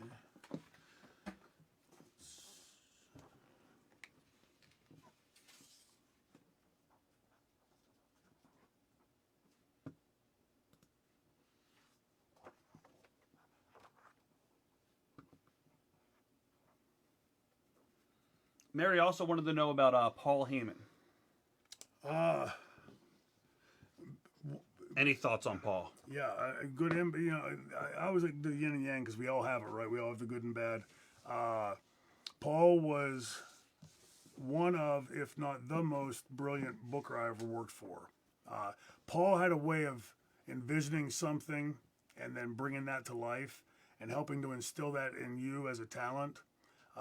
Character development off the charts, unrivaled in the last 25 years in the business. I often put Paul in the same league as like an Eddie Graham, a Bill Watts, Dusty Rhodes. But the Yang side, you know, everybody's well aware, not the best businessman. Right. You know, I wouldn't let him balance my checkbook if I were you.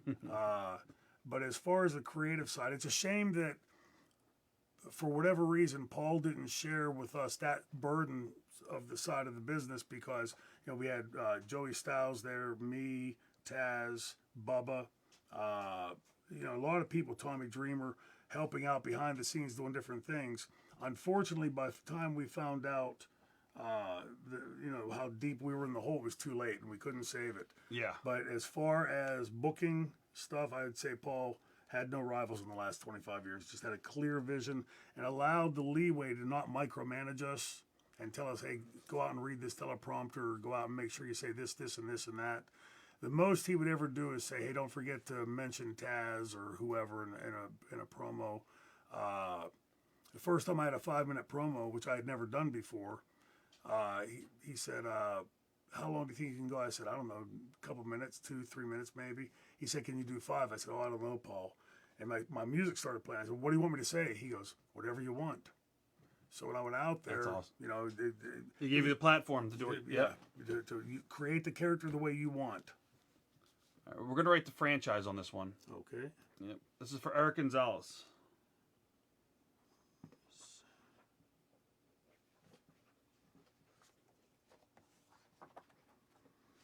There you go, Eric. Yep, we talked about New Jack a little bit ago. This one we're just going to sign. This is for Brad Aldridge. All right, let's see here.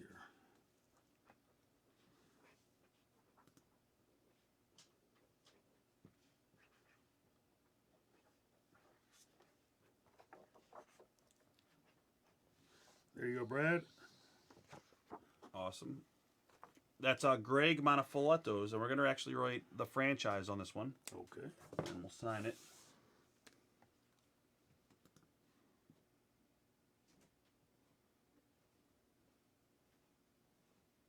Joe, I don't have the next one in order. Anthony Corallo, duo number 3. It might be out of order. Just you want to look through that file. You told me. All right. I got it. This is duo number 3, I guess. Mhm. All right, Is cool. that Corey or Greg? Oh, Greg. Yeah. Greg, there you go, brother. Sorry about that. Thank you, Greg. All right. The next one's going to be for Anthony Corallo, and we're just going to go ahead and just sign your name. Okay.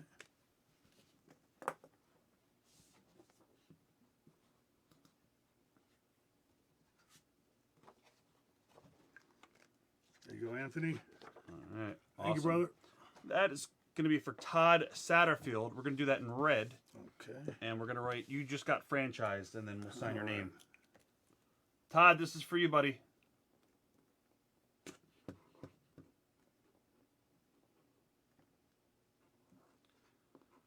Larry Francis would like to know, were you supposed to beat Shawn Michaels for the IC belt at In Your House 4 if it wasn't for the Syracuse incident?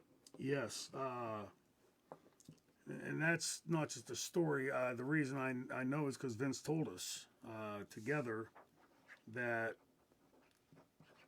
we were to fly in to Regina, Manitoba on Tuesday, me, Vince, and Shawn. The three of us would work on the finish, and Vince told us that he wanted it to be a repeat of the Rick Rude Ultimate Warrior angle, where I would beat him for the Intercontinental belt, and then at WrestleMania the next year be Chin Music for the world title.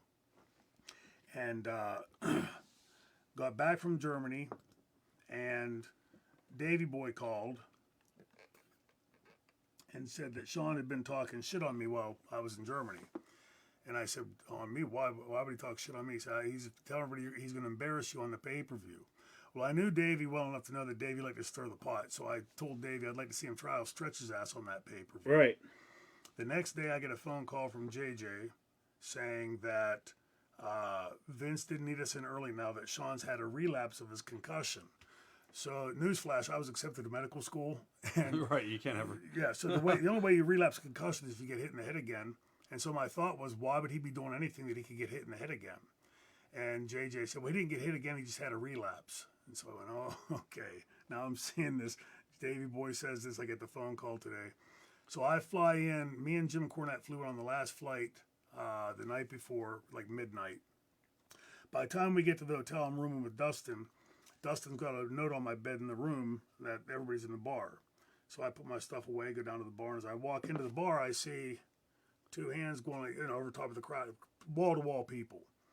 So I go walking towards that, sort of dark in the bar, and it's Scott Hall, and he's saving a seat for me. So I sit down, and he starts telling me about, hey, too bad about, Shawn not working, and then he says, congratulations. I said, congratulations for what? Now, before I tell you what he said, understand where I come from in the business. If Rob and I are wrestling an angle, the only people that should know that angle is Rob, me, and the promoter. And he said, congratulations. I said, for what? And he said, well, you didn't hear from me, but you're getting the belt tomorrow. And again, why he knew this and I was unaware of it, just a little inkling in the back of my head. So I get to the building the next day, I pull into the parking lot, and Shawn pulls in right next to me. Now understand, when we were in Germany, it was something ridiculous, like Shawn got beat up by 25 people or something. Right. Now, for those of us that know that Shawn's, he would tell you, he's more a lover than a fighter. So I'm thinking it took 25 people to beat Shawn up. I mean, was it 25 kids? And but he pulls in, and I'm expecting to see him beaten, puffed up and bruised and black and blue. He looks as fresh as a daisy. So walking into the building, we're just small talking, and he goes into the makeup room, and I go into the locker room. I'm in there for about a half an hour or so, come out to go get a cup of coffee, and he's coming out of the makeup room. And they've got him all made up, contact lens and bruised up. And I made some kind of stupid comment like, well, makeup girls must be tough, huh? And I get called, when I'm down getting the coffee, I get called into Vince's office. Now, Vince, when you were in different buildings like that, in Canada, every town has their own hometown team. Hockey's huge in Canada. Vince was set up in that room, so I go to his office, knock on the door, he tells me to come in. I open the door, and it's pitch black. All the lights are out, except if you've ever been in a high school gymnasium after hours, there's like one light bulb in the room on, and his table is sitting right under that light. So he's sitting on the other side, and I'm sitting here, and he starts to put me over and saying loves how I get all that heat with my promos, and telling me about the things in the World Wrestling Federation, how things are, and tells me about how he believes the fans should always be. We here in the World Wrestling Federation believe the fans should always be sent home happy. And I said, well, I would disagree with the World Wrestling Federation. And he said, really, why? And I said, well, as somebody that's been a heel that's sent people pissed off quite a few times, I can attest to the fact that they'll be back with a friend next time. And so he tells me about the idea for the match or for this segment, and he said, Shawn's going to come out in his street clothes. I want to go out there and get, cut one of those scathing promos you cut. then Sean's going to come out in his street clothes and he's going to forfeit you the belt. And I went, oh my fucking God, don't do that. He said, what? Why not? I said, Vince, my entire life as a fan of wrestling growing up, I've heard wrestling champions say, you'll have to pry this belt from my cold, dead fingers. Or until I get a bump on the head, then I'll just hand it to you.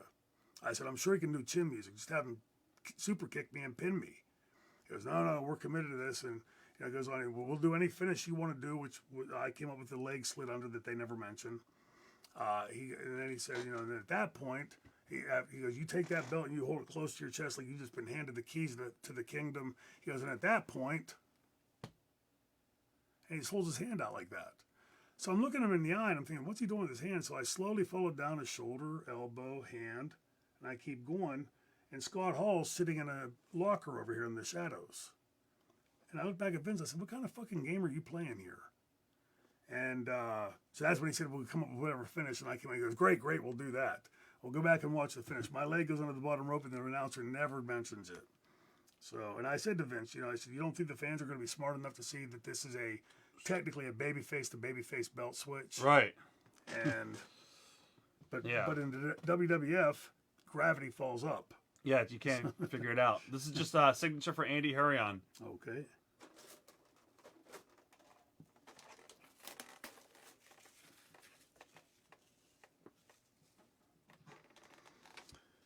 There you go, Andy. All right, Andy also got an action figure. Sweet. Guys, if you want to get one of these action figures, this is the first time Shane Douglas is ever signing these. We have about 20 of them total, and they're only $50. Anything in particular on this? I would do yellow. Yeah. You get them right now. Purchase them on signedbysuperstars.com. We have them available for only $50 signed by Shane Douglas. That looks good on there. Oh, it's awesome. That does look good.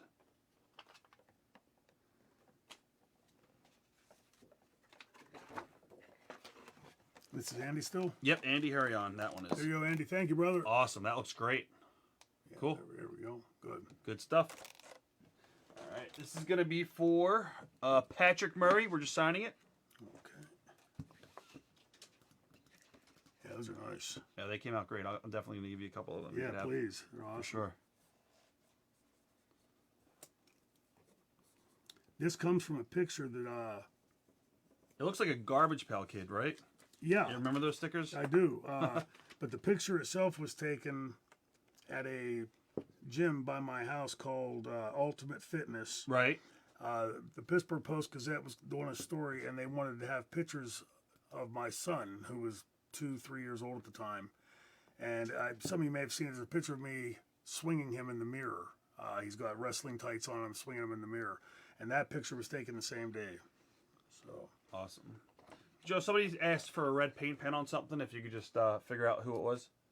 It's in the last couple comments. All right. That's probably down the line, though. All right. This is going to be just an autograph for Tim Watkins. Okay.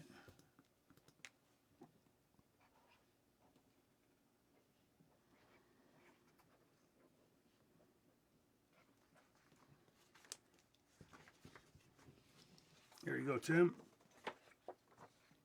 All right. That's going to be for Chris Kahn, and we're just going to sign it. Okay.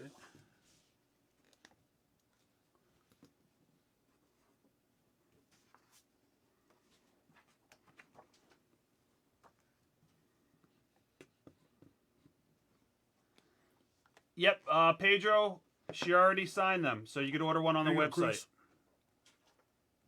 Awesome. This is going to be for Joe Clapp. We're just going to sign it. Okay.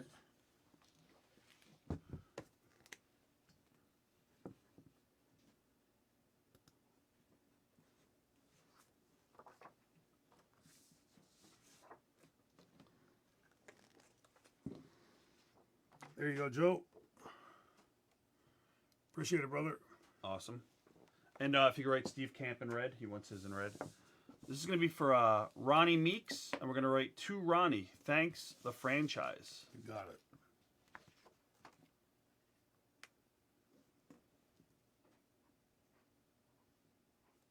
Guys, we're going to sign a bunch of stuff, then we'll get back to the stories. We got a lot of stuff we got to get Ronnie, signed. what else is on there? Let's see. To Ronnie, thanks, the franchise. You got it.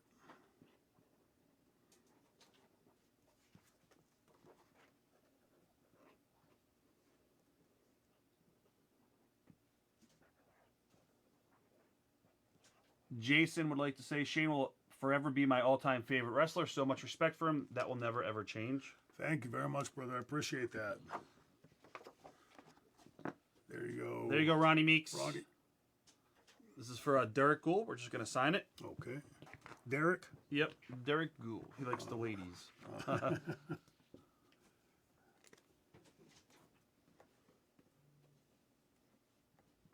Yeah, guys, if you want to order any of the 8x10s, the figures that we have available, again, it's a great deal for $50. You cannot go wrong. Get them right now on signedbysuperstars.com. There you go, Derek. Now, you like the ladies. Now, look, I'm going to ask all you fans out there. Look at these three pretty faces. Who's going to look at this when you got these three pretty faces on here, right? Exactly. This is going to be for Ian Thorpe. We're just going to sign it. All right.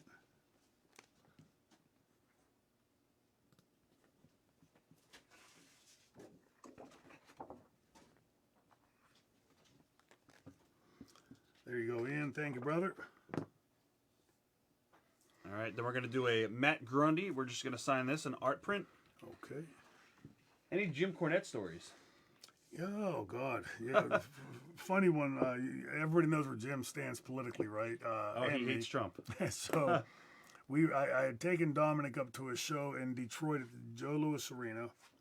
That's about 2 years ago, and he as soon as he sees me, comes over, gives me the hug. Right, you know, we've known each other forever, and then he starts on this anti-Trump rant, you know. So just jacking with him, I said, well, I don't know. I think he's done some pretty good stuff, and his face like turned nuclear. Like I thought his eyeballs were gonna pop and his head was gonna spin around. Right. And he got so mad, like he couldn't even find words. And Dominic was standing there and goes, hey, kid, take easy. You're going to have a stroke. That's awesome. That was the day, by the way, that he got into it with, what was the kid from WWE that did the snake? Santino. Oh, yeah. And they were both kicked out of the building. Yep. Oh, at that convention. Yes. Yeah, that was great footage. You saw the footage of that? Yeah. Yeah. We were gone. Dominic and I had left to go check into the hotel and came back, and everybody was buzzing, and then people had it on their phones and stuff. So we later. This is going to be for David Parrish. We're just signing it. Was the Halo incident the most heat you ever got? Dell would like to know that. Yeah, by far. I'd say probably the most heat people had in a long time in the business.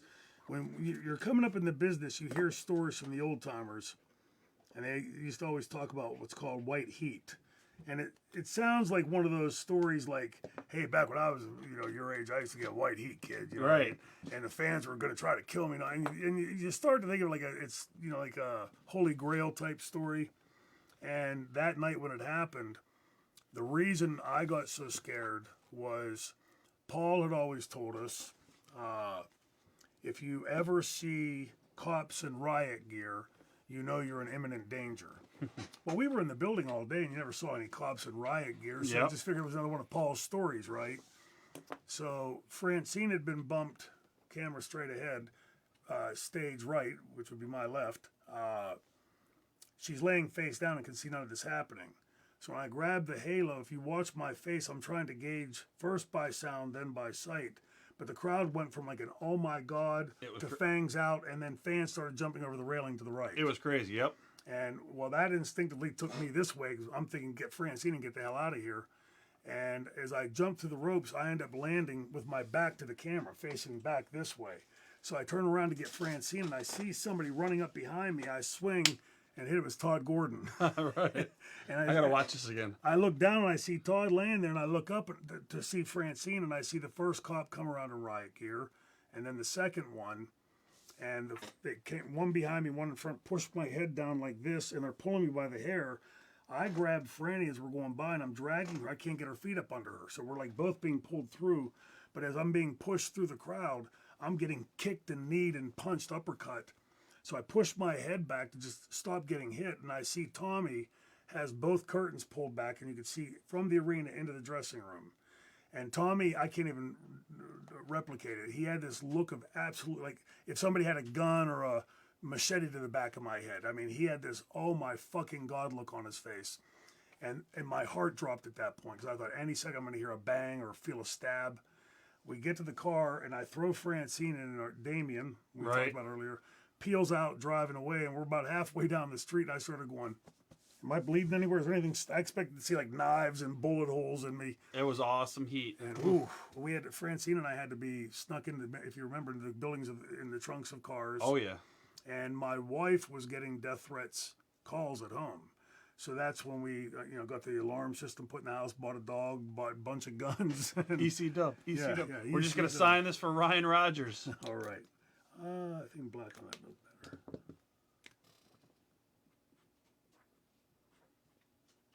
Vote for Pedro Joe. He wants to get a duel with Francine with the triple threat. So if we have it, we have an extra one. If you want to add him, and then we'll invoice him. There we go. Is All that right. two? This is for Ryan Rogers. There you go, Ryan. Thank you, brother. Awesome. All right, this is for Chad Stoffler. We're gonna write to Chad, best wishes, the franchise Shane Douglas.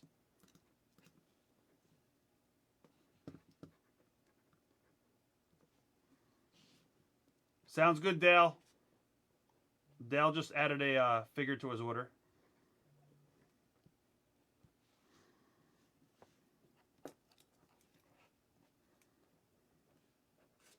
Steve Camp, I got you for your art print in red. You got it. Ronnie Bro would like to know if AEW or WWE ever asked you to come in and be a trainer. Would you want to train there? Yeah, I love working with kids. There you go, Chad. Thank you, brother. But I wouldn't want to do it, to go out there and just say something and not be done. Where I come from in the business, and I know it's been a long time, when Ricky Steamboat told me something, I didn't take it as a suggestion. I did it. Right. Same thing when I was working with Funk later in ECW, Dominic years earlier. I knew that all of those guys knew far more about the business than me. And if I come off as the guy that you can't, I know everything, you can't teach me anything, that none of those guys would have taught me a damn thing. And I was there eager to learn. I wanted to be the best wrestler I could be. So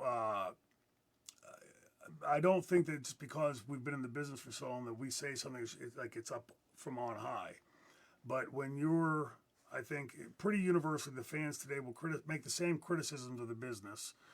Too many moves that make no sense, no story, no psychology.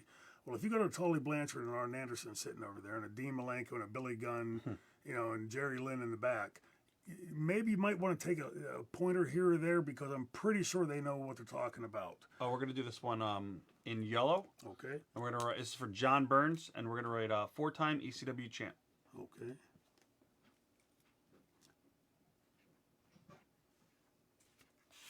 Does he want it personalized to John? Nope, just 4-time ECW champ, and then your name.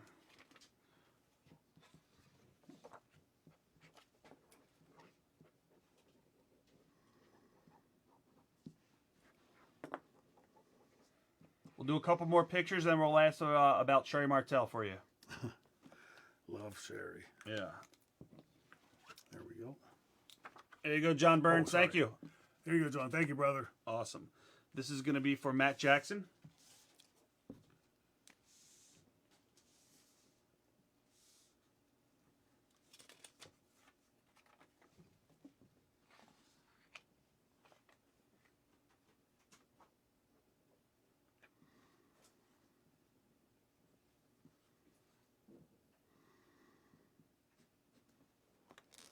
There we go. Awesome.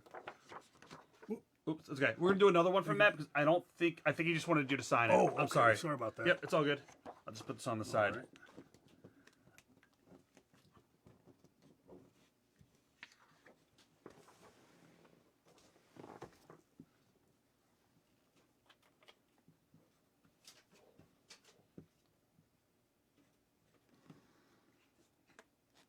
There we go. Done properly this time, Matt. Thank you. There you brother. go, Matt. We redid it.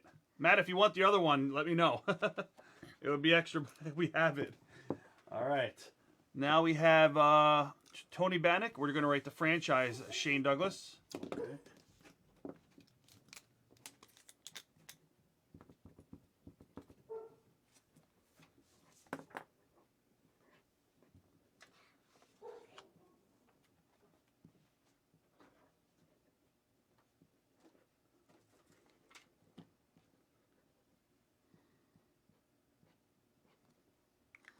want to see this one guy if he wants us in a specific There spot. we go. Jerry. All right. Who's that to? Tony? This one's gonna be Tony Bannock. There you go, Tony. Thank you, brother. All right, Tony. This one's gonna be to Andrea. Yellow again. And personalized? Yep, and to Andrew. Yeah. Okay. That was my fault before. Andrea Smith.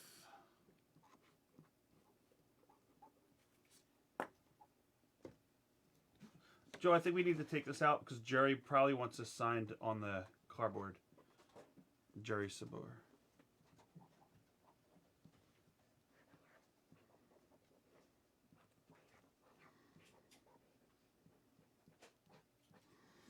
There you go, Andrea. Alrighty. Thank you. Awesome. There you go, Andrew. Then we're going to do, come back to Jerry's, photo number 3 in yellow. We're going to write to Dino. This is for Dean Kramer. Deano. Okay.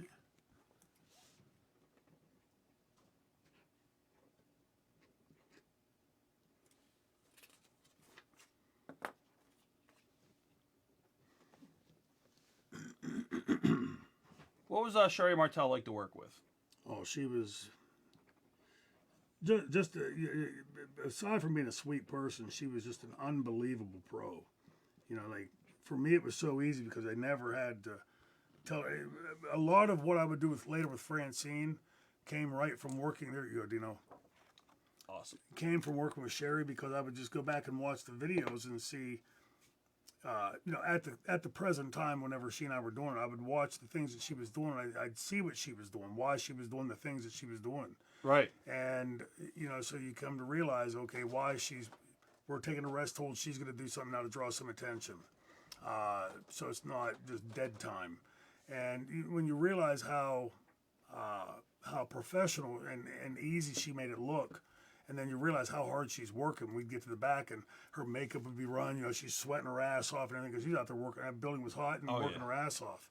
But she was just, I can't think of a bad thing. If you said I'll pay $1,000 to say something bad about Sherry, You can't. I would say she gave me a warm beer one time. Right. You know, I mean, she was just a sweetheart of a human being. We're going to sign this in red, Okay. and we're going to write, I'm the fucking franchise of ECW, right around here. Right here. Okay. Yep. This is for you, Jerry.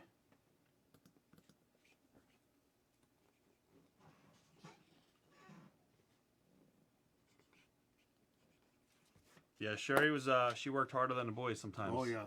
The segment where I throw the belt in Funk's face. Right? Where, you know, when I threw the belt, I was intending to throw the belt up on his shoulder. Like, you're not going to give me this fucking belt, you piece of shit. And when I threw it, it sort of did this, like, dance wrap around his head, like it kept smacking him. And you know there's going to be a tater coming back, right? Right. So, of course, smack. Well, then they start pulling us apart.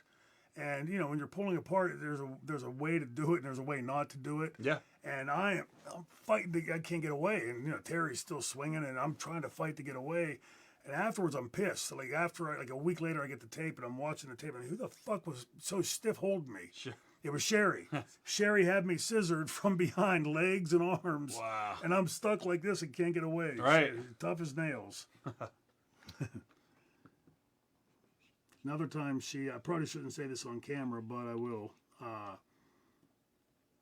Of ECW. Yep. Okay. I was I think it was the first 45-minute Broadway I did with Funk. We're down on the mat chaining, and I go to roll under a hammerlock, and my shoulder pops out. Oh, my shoulder's out. Terry goes, hold on. Rolls right over, like he didn't miss a beat. He's rolled over, popped it back into place. We finished the match. By the time I get to the back now, you know, the adrenaline stopped flowing, and the thing starts swelling up and pump, you know, boom, boom, boom, boom. Sherry comes over and goes, open your mouth. So I have my mouth. She throws something in my mouth and gives me a beer. I'm thinking like a Percocet or something, right? So I drink it down. And I'm talking. About 2 minutes later, I'm going, so Sherry, it felt like my face was melting. It was Soma. It was Placidil. She Plasma. threw a Placidil, so I vomited up. I couldn't hold it down. It threw the whole thing up. I was like, what the hell you give me a Placidil for? I'm not Elvis Presley. Right. Damn. Yep, Eric, I got you.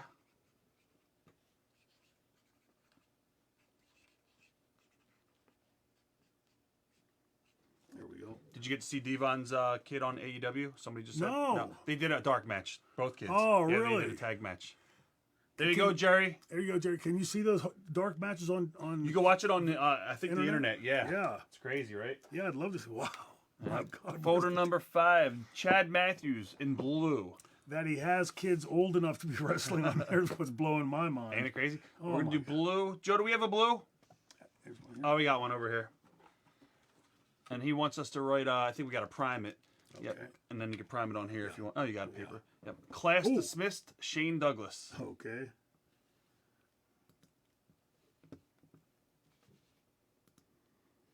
Huh. Thanks, Martin.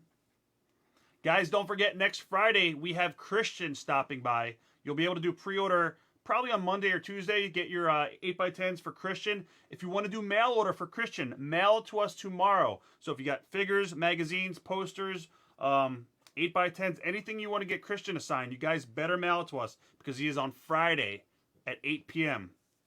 Well, that blue looks great on there. Oh, that's perfect. We're going to get you to sign some of that. That's awesome. I think it's the first one that we signed today. Yeah, that's the first Dean Douglas one we did. All right, Chad, thank you. And again, for anybody that joined in late, the reason I don't sign Dean Douglas is because back in '95, when they gave me my first stack of promo pictures, they sent me to the Children's Hospital, and there was a young man dying of cancer there.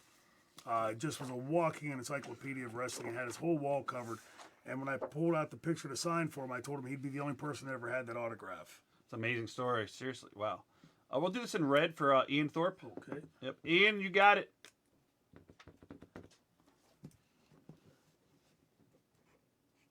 That looks good.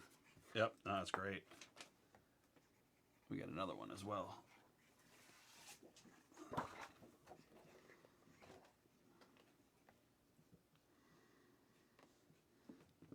Somebody asked if you still have heat with Ric Flair. You No. guys have buried hatchet or no? Yeah. I mean, rarely ever see each other. Right.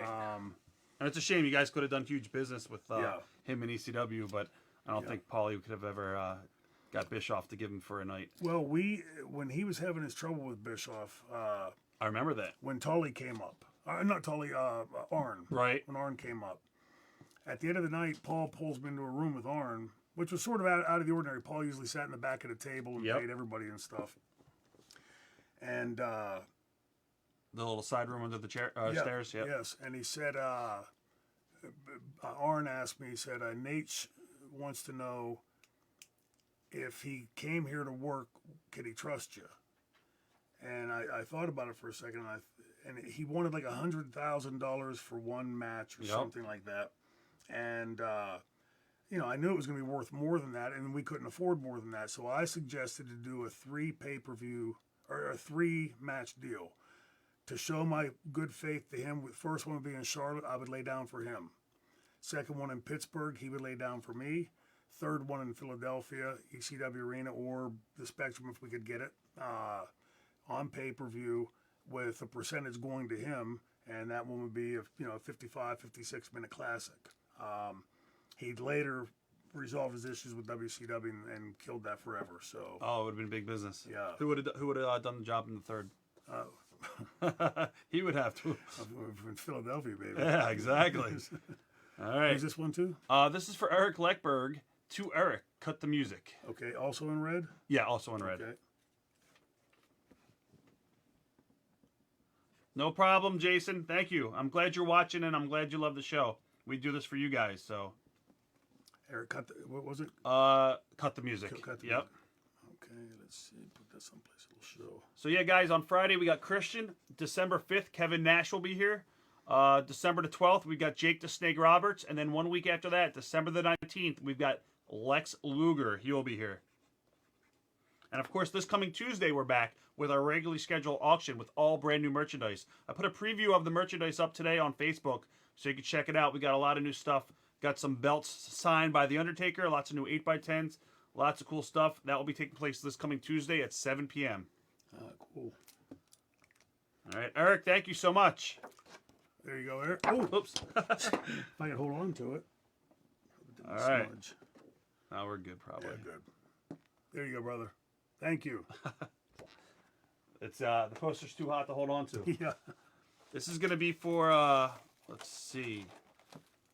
Dave Ezabosh.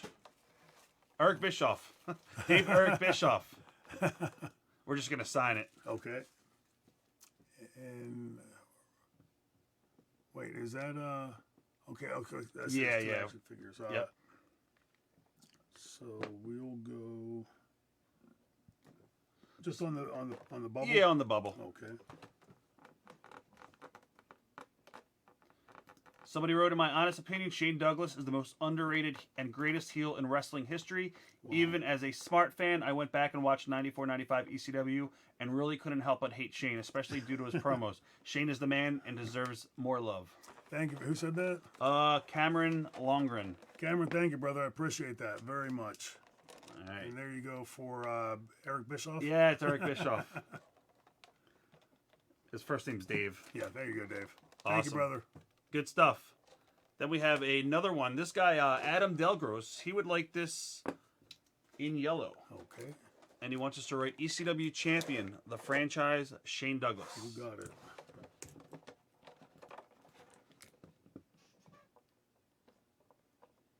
Any stories from Japan? Yes, a bunch of them actually. The first one starts in the States. Johnny and I, Johnny had been going to Japan for years before that. I had never been. And we had gone to WCW to Jim Ross, who was the head of the booking committee at the time. And, Yep. they had a 3-week tour set up. So they had done a thing where with the New Zealanders where they would hit Johnny in the face with the Flagpole? canteen. Oh, With yeah, the yeah. canteen, Yep. right? And so we get back that night in the dressing room after we shot all that, and we start getting told about how much heat we have for going to Japan. And Jim Ross was standing over on the side here, and I forget who was telling us, oh, you guys got a ton of heat, you're fucking off, you get paid by WCW. And I said, well, he should have told us no then. It's because we would have stayed if they told us no. Right. But we got to Japan, and in one of the matches, I forget who it was me and Johnny against Tenryu and somebody else, Kawada maybe. But, I knew Tenryu threw that chop right, and I couldn't get him to throw the chop. So part of me wanted him to throw because I knew it would pop the crowd, but I also wanted to let him know I would take his chop for him out of respect. And couldn't get him to do it. And I finally did some stuff, and he hit me with one of the chops, and I bumped on my ass and slid away from him. And he came over and he said, "No do," and we got to the back, and he said, "Never in Japan." So Wow. there's a different way of selling there. Right. ECW champ. For Adam Delgros, we're writing ECW champion, the franchise, Shane Douglas. You got it. Yep. Paul, your picture's coming up soon, Paul Huntington.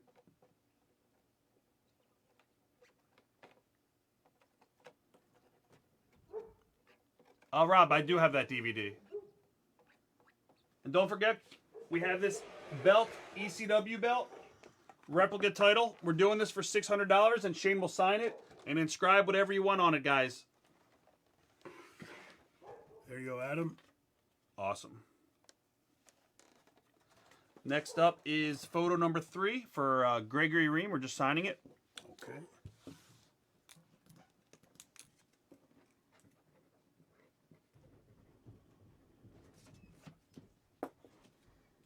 Yeah, you guys can hear Skylar barking. There we go. All right. Then we're doing an action figure. This one is going to be for Gregory Realm. We're just going to sign it. Okay.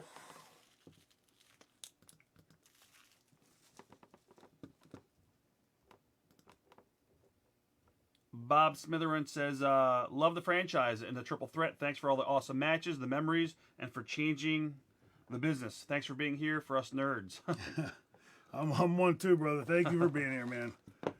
There you go for Adam, right? Yes. Oh, that one's for Gregory Oh, Ream. this one's Greg? Okay, Yep. there you go, Gregory. Thank you, brother. Awesome. All right. Now we're doing Paul Huntington, photo number 3. HBK lost a smile and I took his belt. I love it. That's a good one, Paul. Come here, Skylar.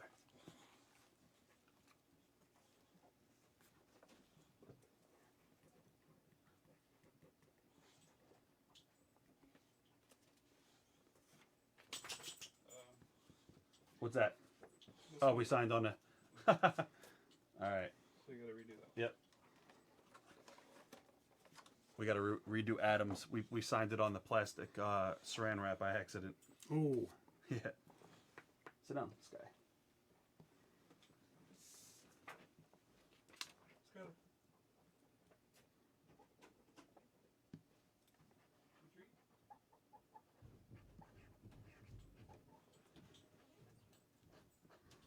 there we go. All right. There you go, Paul Huntington. There you go, Paul. Thank you, brother. I love the saying. So we're going to do the figure again for Adam, and it's going to be in yellow paint pen, and we got to write ECW champion, the franchise, Shane Douglas. You got it.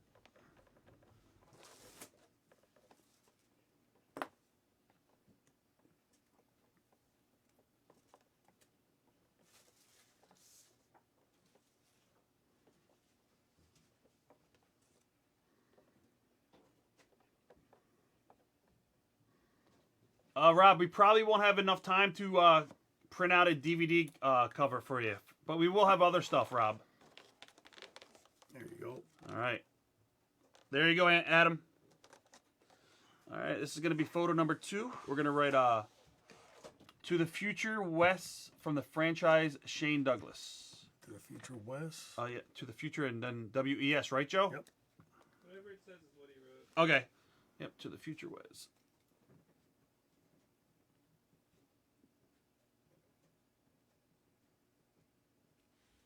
Guys, if you want to order anything, now is the time. We have about 15 to 20 people left. If you guys want to order one of these action figures, we suggest you do so. How many do we have left, Joe? About? I think it's like 7. We've got about 7 left, guys, and they're going to be sold out. They are $50, which is a steal. After today, I'm actually going to be raising the price on these.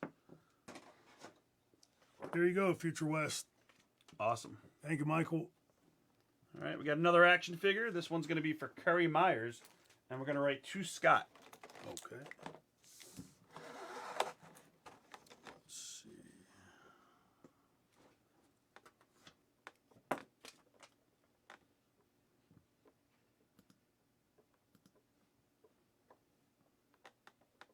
Yeah, these are ringside. No, these are not ringside collectibles. These are from Figures Inc.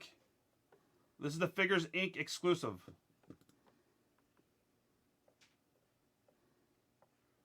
Jonathan Miller said there's a hell of a thunderstorm coming up here from Virginia.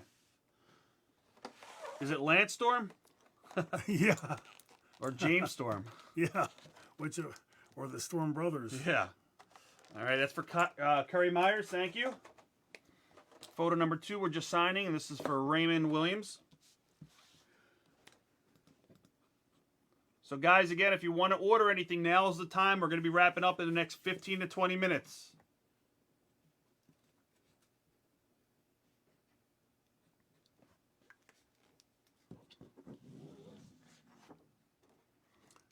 Ray Williams. There you go, Ray. All righty. Appreciate you, brother. Then we'll do another photo for Ray Williams. This is photo number 3. We're going to write Iceman. You're no match for the franchise.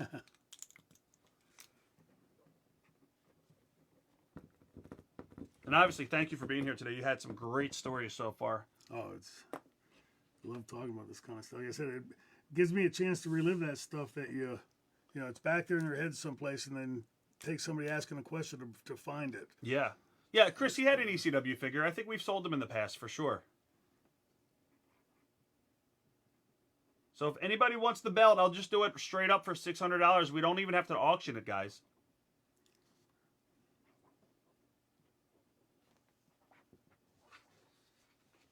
All right, Ray Williams, this is for you, buddy. Thank you.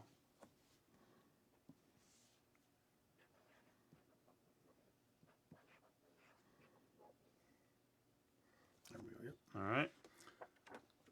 There we go, Raymond. Thank you, brother. Awesome. The next one's going to be in yellow as well, and this is going to be for Danilo Alonso, but we're going to write to the franchise of, Chi you got Alpha. it. Whatever that says. T-Mac. Okay, to the franchise of Chi Alpha.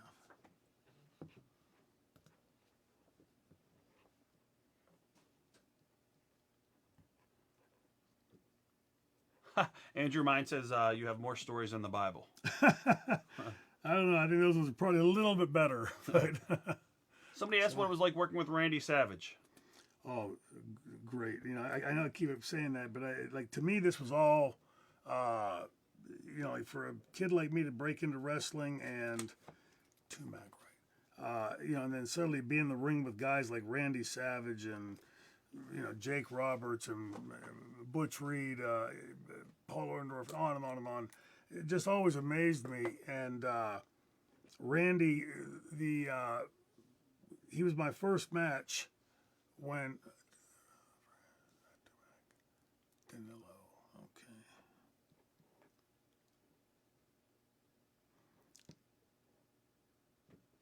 How long was the interview today? About an hour and 50? About an hour and 50 minutes, Anthony. It was a great interview today. Awesome. He came up to me and asked me, you know, what I could do. Hey, kid, what can you do? And I was afraid to even open my mouth because Dominic had taught us keep our mouths shut and listen and learn. And there we go, franchise of Chi Alpha. Awesome. And so I, you know, he asked me a couple times, and I finally just, you know, real reluctantly said I can drop kick and this and that. He said, okay, I got it. We didn't say anything else. We went to the ring. He gave me a little bit and then got his heat and did his thing and came back afterwards. And he kept saying, thank you, like that, you know. And I said, Randy, you don't have to do all that. And he said, he'd always remember, brother, if you want to have a career in this business, always thank the guy that's putting you over. Makes sense. And then he walked down the hall and went to the door. He went, it's me, Liz. And I went, oh, you blew the whole damn thing for me. Right. All right, this is for Paul Drake. We're going to write 4-time ECW champ, the franchise. All right. No gear tonight, Tanya. The only thing we have is the belt for $600.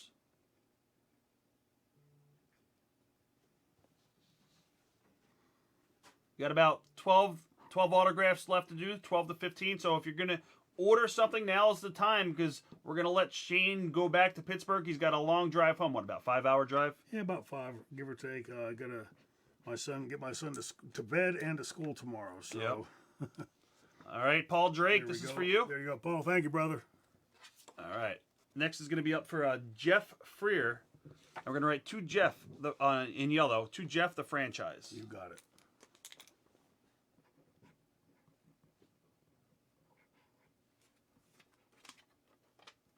No, it's gonna Just the franchise? to Jeff the franchise and then your name. Okay. Yep. And then we got an action figure for Jeff as well. We're just going to Cool. sign that one.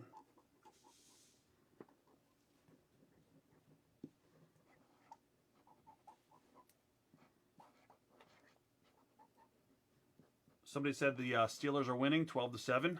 Wow. Who they playing today? Was it Cincinnati, right? Yeah. Cincinnati scares me every year because there you go, brother. Is that Danilo again? Jeff No, Freer. Jeff Freer. There you Yeah. go, Jeff. Thank you, brother. Roll down. Every year, it doesn't matter how good we are, how bad they are, or vice versa. They always beat us at the one game we can at least lose to them.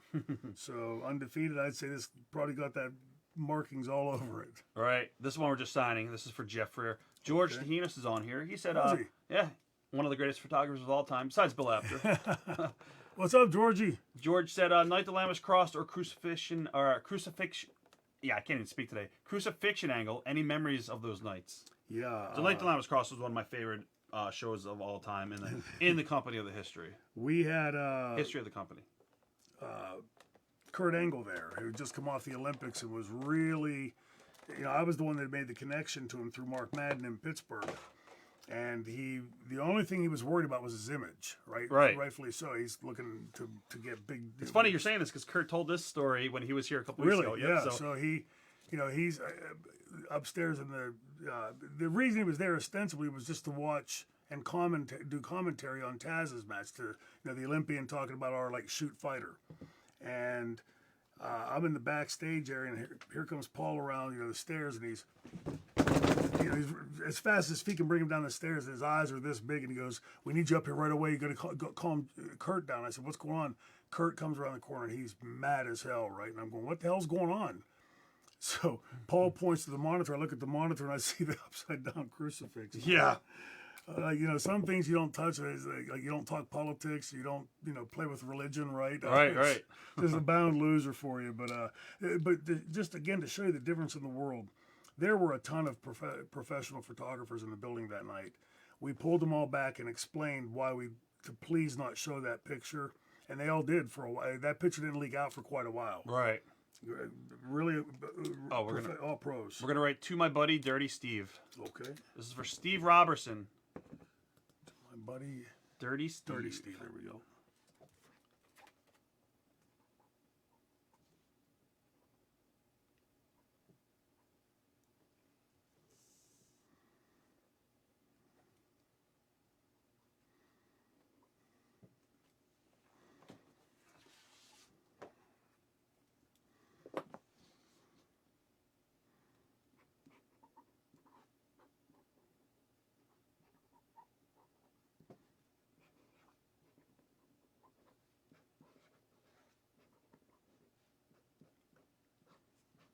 And this is for Bill Nolan. We're just signing it. Okay. All right, there you go, Steve.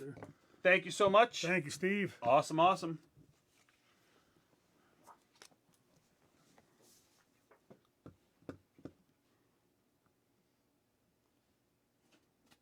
Ah, you remember Dr. Mark? Mark from ECW? Yes. He says hello. Is he He's in the room right now. His name is Marquis Allen, Yeah. the original doctor from ECW. Wow. I haven't seen him for. What's up, Mark? How you doing, brother? Isn't that crazy? Yeah, I was just talking about him a couple weeks ago. Me and Moose were driving back from someplace and talking about ECW, and he somehow mentioned the ECW doctor, and I said, "Oh, he's I think it was cousins, right, with Jack Blades from Night Ranger." All right. So there you go. I still remember. Good. Thanks for being there, Mark. This is for Mark Bowen, and this is for we're gonna write to Mark, ECW to the core of the franchise. You got it.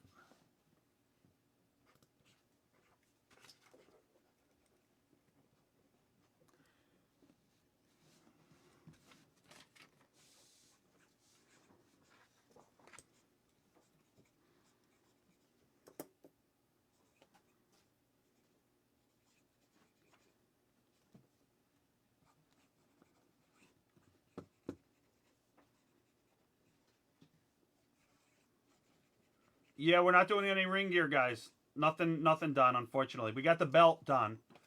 We got the ECW replica title.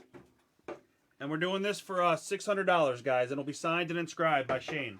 It's the original ECW title. There you go, Mark. Appreciate it, brother. All right. We have photo number 2 to Jimmy, a loyal fan. This is for James Hoffman. Okay, let's see here. Let's go. Yeah, Black was up on that. To Jimmy, a loyal fan. Any more figures left, Joe? Just a couple? Not. Yeah, I'm gonna need some more figures.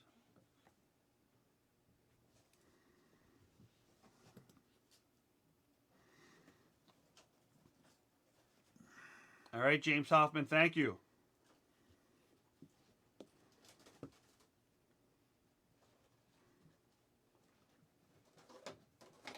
Yeah, you and Justin Credible and somebody else was going on the road, right, with the show? Yes, there you go, Jimmy. Awesome. Before this whole thing hit, we We were gonna do something with you guys in Philly. Yeah. PJ and some other guy that he knows was setting up. People were calling it a comedy show. It was more like a night of stories, and it was gonna be me, Sandman, and PJ, and just like my wrestling schedule, Chris had gotten really filled up. Within 3 days, I was booked solid every weekend through the end of the year. And one by one, over 3 days, it's gone. Evaporated. And we had a 35-day tour to Canada, and they kept hanging on because they hadn't yet closed the border down.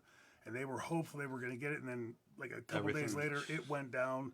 And then later, like into the summer, they called to reschedule, thought they were going to be able to get it back open. And again, so It's crazy. it's crushed us.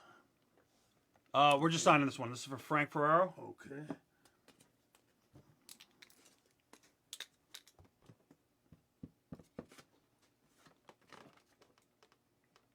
Do another art print.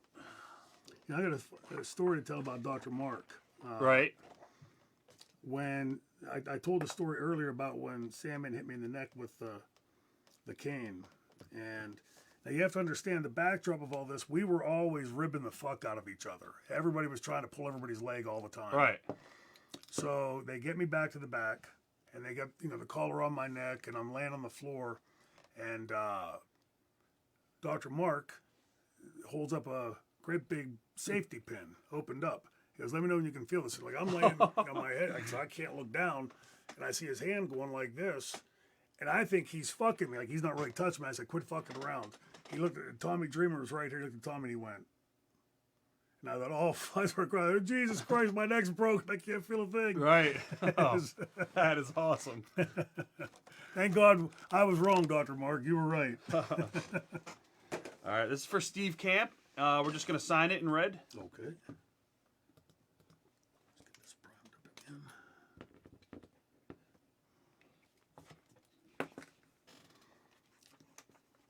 Do you guys remember Mikey, the lighting guy, looked like Paul Stanley from Kiss, had long I remember hair. Mikey.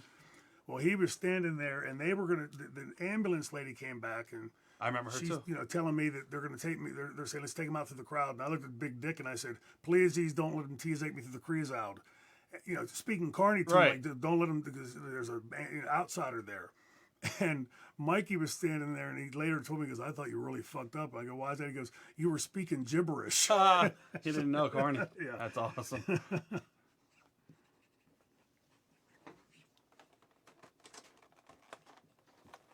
Who's this one too? Steve Camp. There you go, Steve. Thank you, brother. Awesome. Good stuff. Those posters are great. Yeah, they're great. All right, this is going to be for Eric Theory.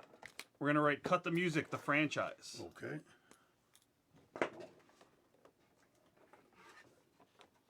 I'm going to have him sign that later. Wrapping up things, guys.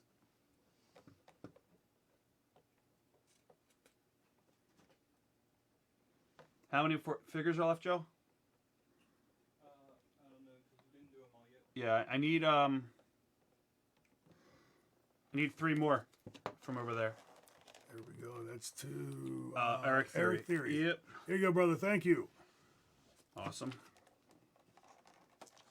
Brian Resner. Photo number 3. This is for Jim Biaz. We're writing, Jim, thanks for the coffee. Oh, sweet. Do you know who he is or no? Yeah, James Biaz? Baez. Yeah, but where did you give me the coffee? I remember. I think he said 99th Meadowlands Convention. No, I'm thinking of somebody else. Then I'm thinking of the guy down in Virginia. Marvin Ward? No. Has he shown up yet anywhere? No. Okay, what's it saying? We're writing on this one. Jim, thanks for the coffee. There we go. Yep. Yep, we got some more figures to go. Don't worry, Pedro. What's Pedro's real name? Derek? Yep. Yep. Derek, you're coming up, Derek Marson.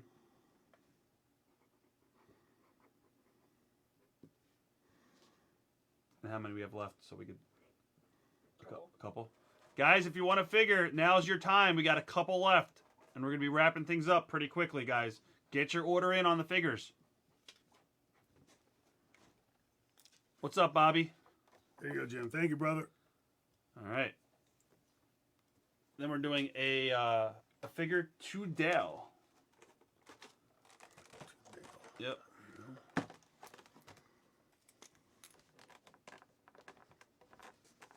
Nick, your figures... Actually, Nick, you're the last guy on the list, Nick. We got you.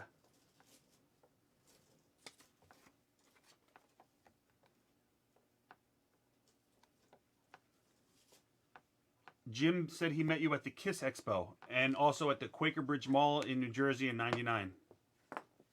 I remember the Kiss Expo. Was that where they had the drummer from New England there, the group New England? I remember I used to go to a bunch of that kind of stuff, and I'm trying to vaguely in the back of my head, I remember being at something that the drummer for the group New England was Right. there, and I could never find their CD anyplace, but I bought it there. I still have it. Just listened to it, in fact. This is for Martin John Bokeling, and we're just going to sign it. Okay. That's it? That's the final ones? All right. Martin John.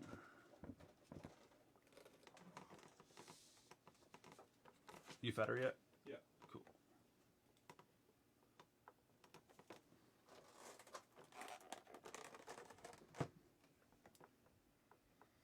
Any memories of Hack Myers?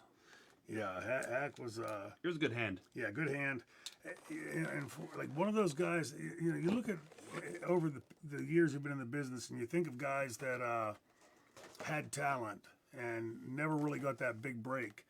I always saw Hack in that vein because he could go out there and work with Anybody. right? And you know, just did a great job. You know, either way, whether he was getting heat or selling as a baby face, he was just a good, reliable hand. And you know, they're in short supply these days. Nicholas wants us on the cardboard. This is going to be for Derek Morrison, and we're just signing it. Okay. We got you, Nick.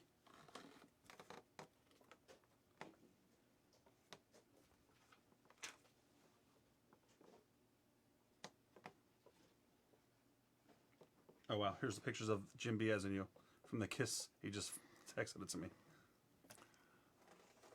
Very cool. That's great. Where was that? Quaker Bridge Mall, I think, the other one. Okay, yeah, yep. All right, Derek, this is for you. There we go. Thank you, Derek. That's going to be for Aubrey Wright. We're going to write to Aubrey, AUBREY, ECW champion, the franchise. All right. EY? AUBREY, yep.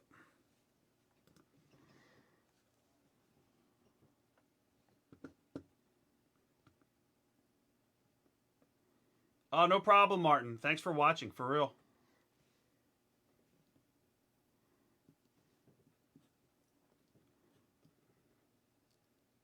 Maybe at the end we'll have you say, thanks for watching, signed by Superstars. Now cut the fucking camera. Cool. There you go, Aubrey. Any orders, Joe? Is that it? This is it? All right. Thank you, We brother. got one more. This is going to be for Nicholas Ladaros. Okay. And we're just going to sign this. Yep. Guys, I want to thank everybody for watching today. Thank you. And we'll get some extra pieces signed just in case you guys missed anything or you guys are tuning in late. But we are going to let Shane go now. It's he's been here for a little bit over 2 hours. We want to thank him. We also did an earlier interview today with Francine. There you go, Nick. Thank you, brother. It was about an hour and 48-minute interview talking about the past, and you'll hear a lot of stories if you like today's show. You'll love the interview. Lots of backstage stories from ECW and WWE. There you go, Nick. All right. Actually, we got to do another one, Joe, because it says yellow paint pen. Oh, that was my shoot. fault. That's okay. We'll just put this in one of ours. Nick would have been yelling at me. He's like, I said yellow. Nick, we're going to redo it for you. Don't worry.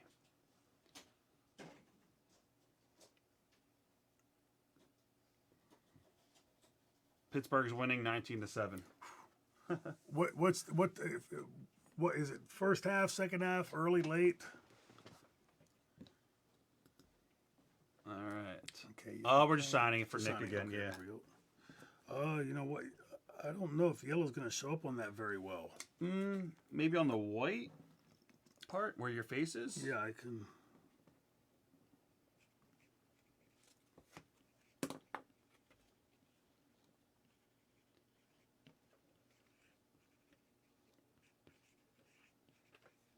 So yeah, I definitely want to thank you for being here today. I've known you appreciate for it. what, 20-something years now, Yeah. so it's been great. How old were you when you were doing the shooting? ECW? I started in ECW in 93, so I was probably around 21 years old.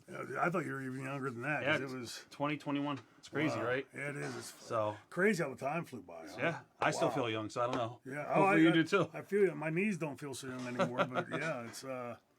Appreciate you guys all tuning in today. Thank you very much for checking us out today, and always to get the good stuff. It's right here by Signed by Superstars. Check it out and cut the fucking music.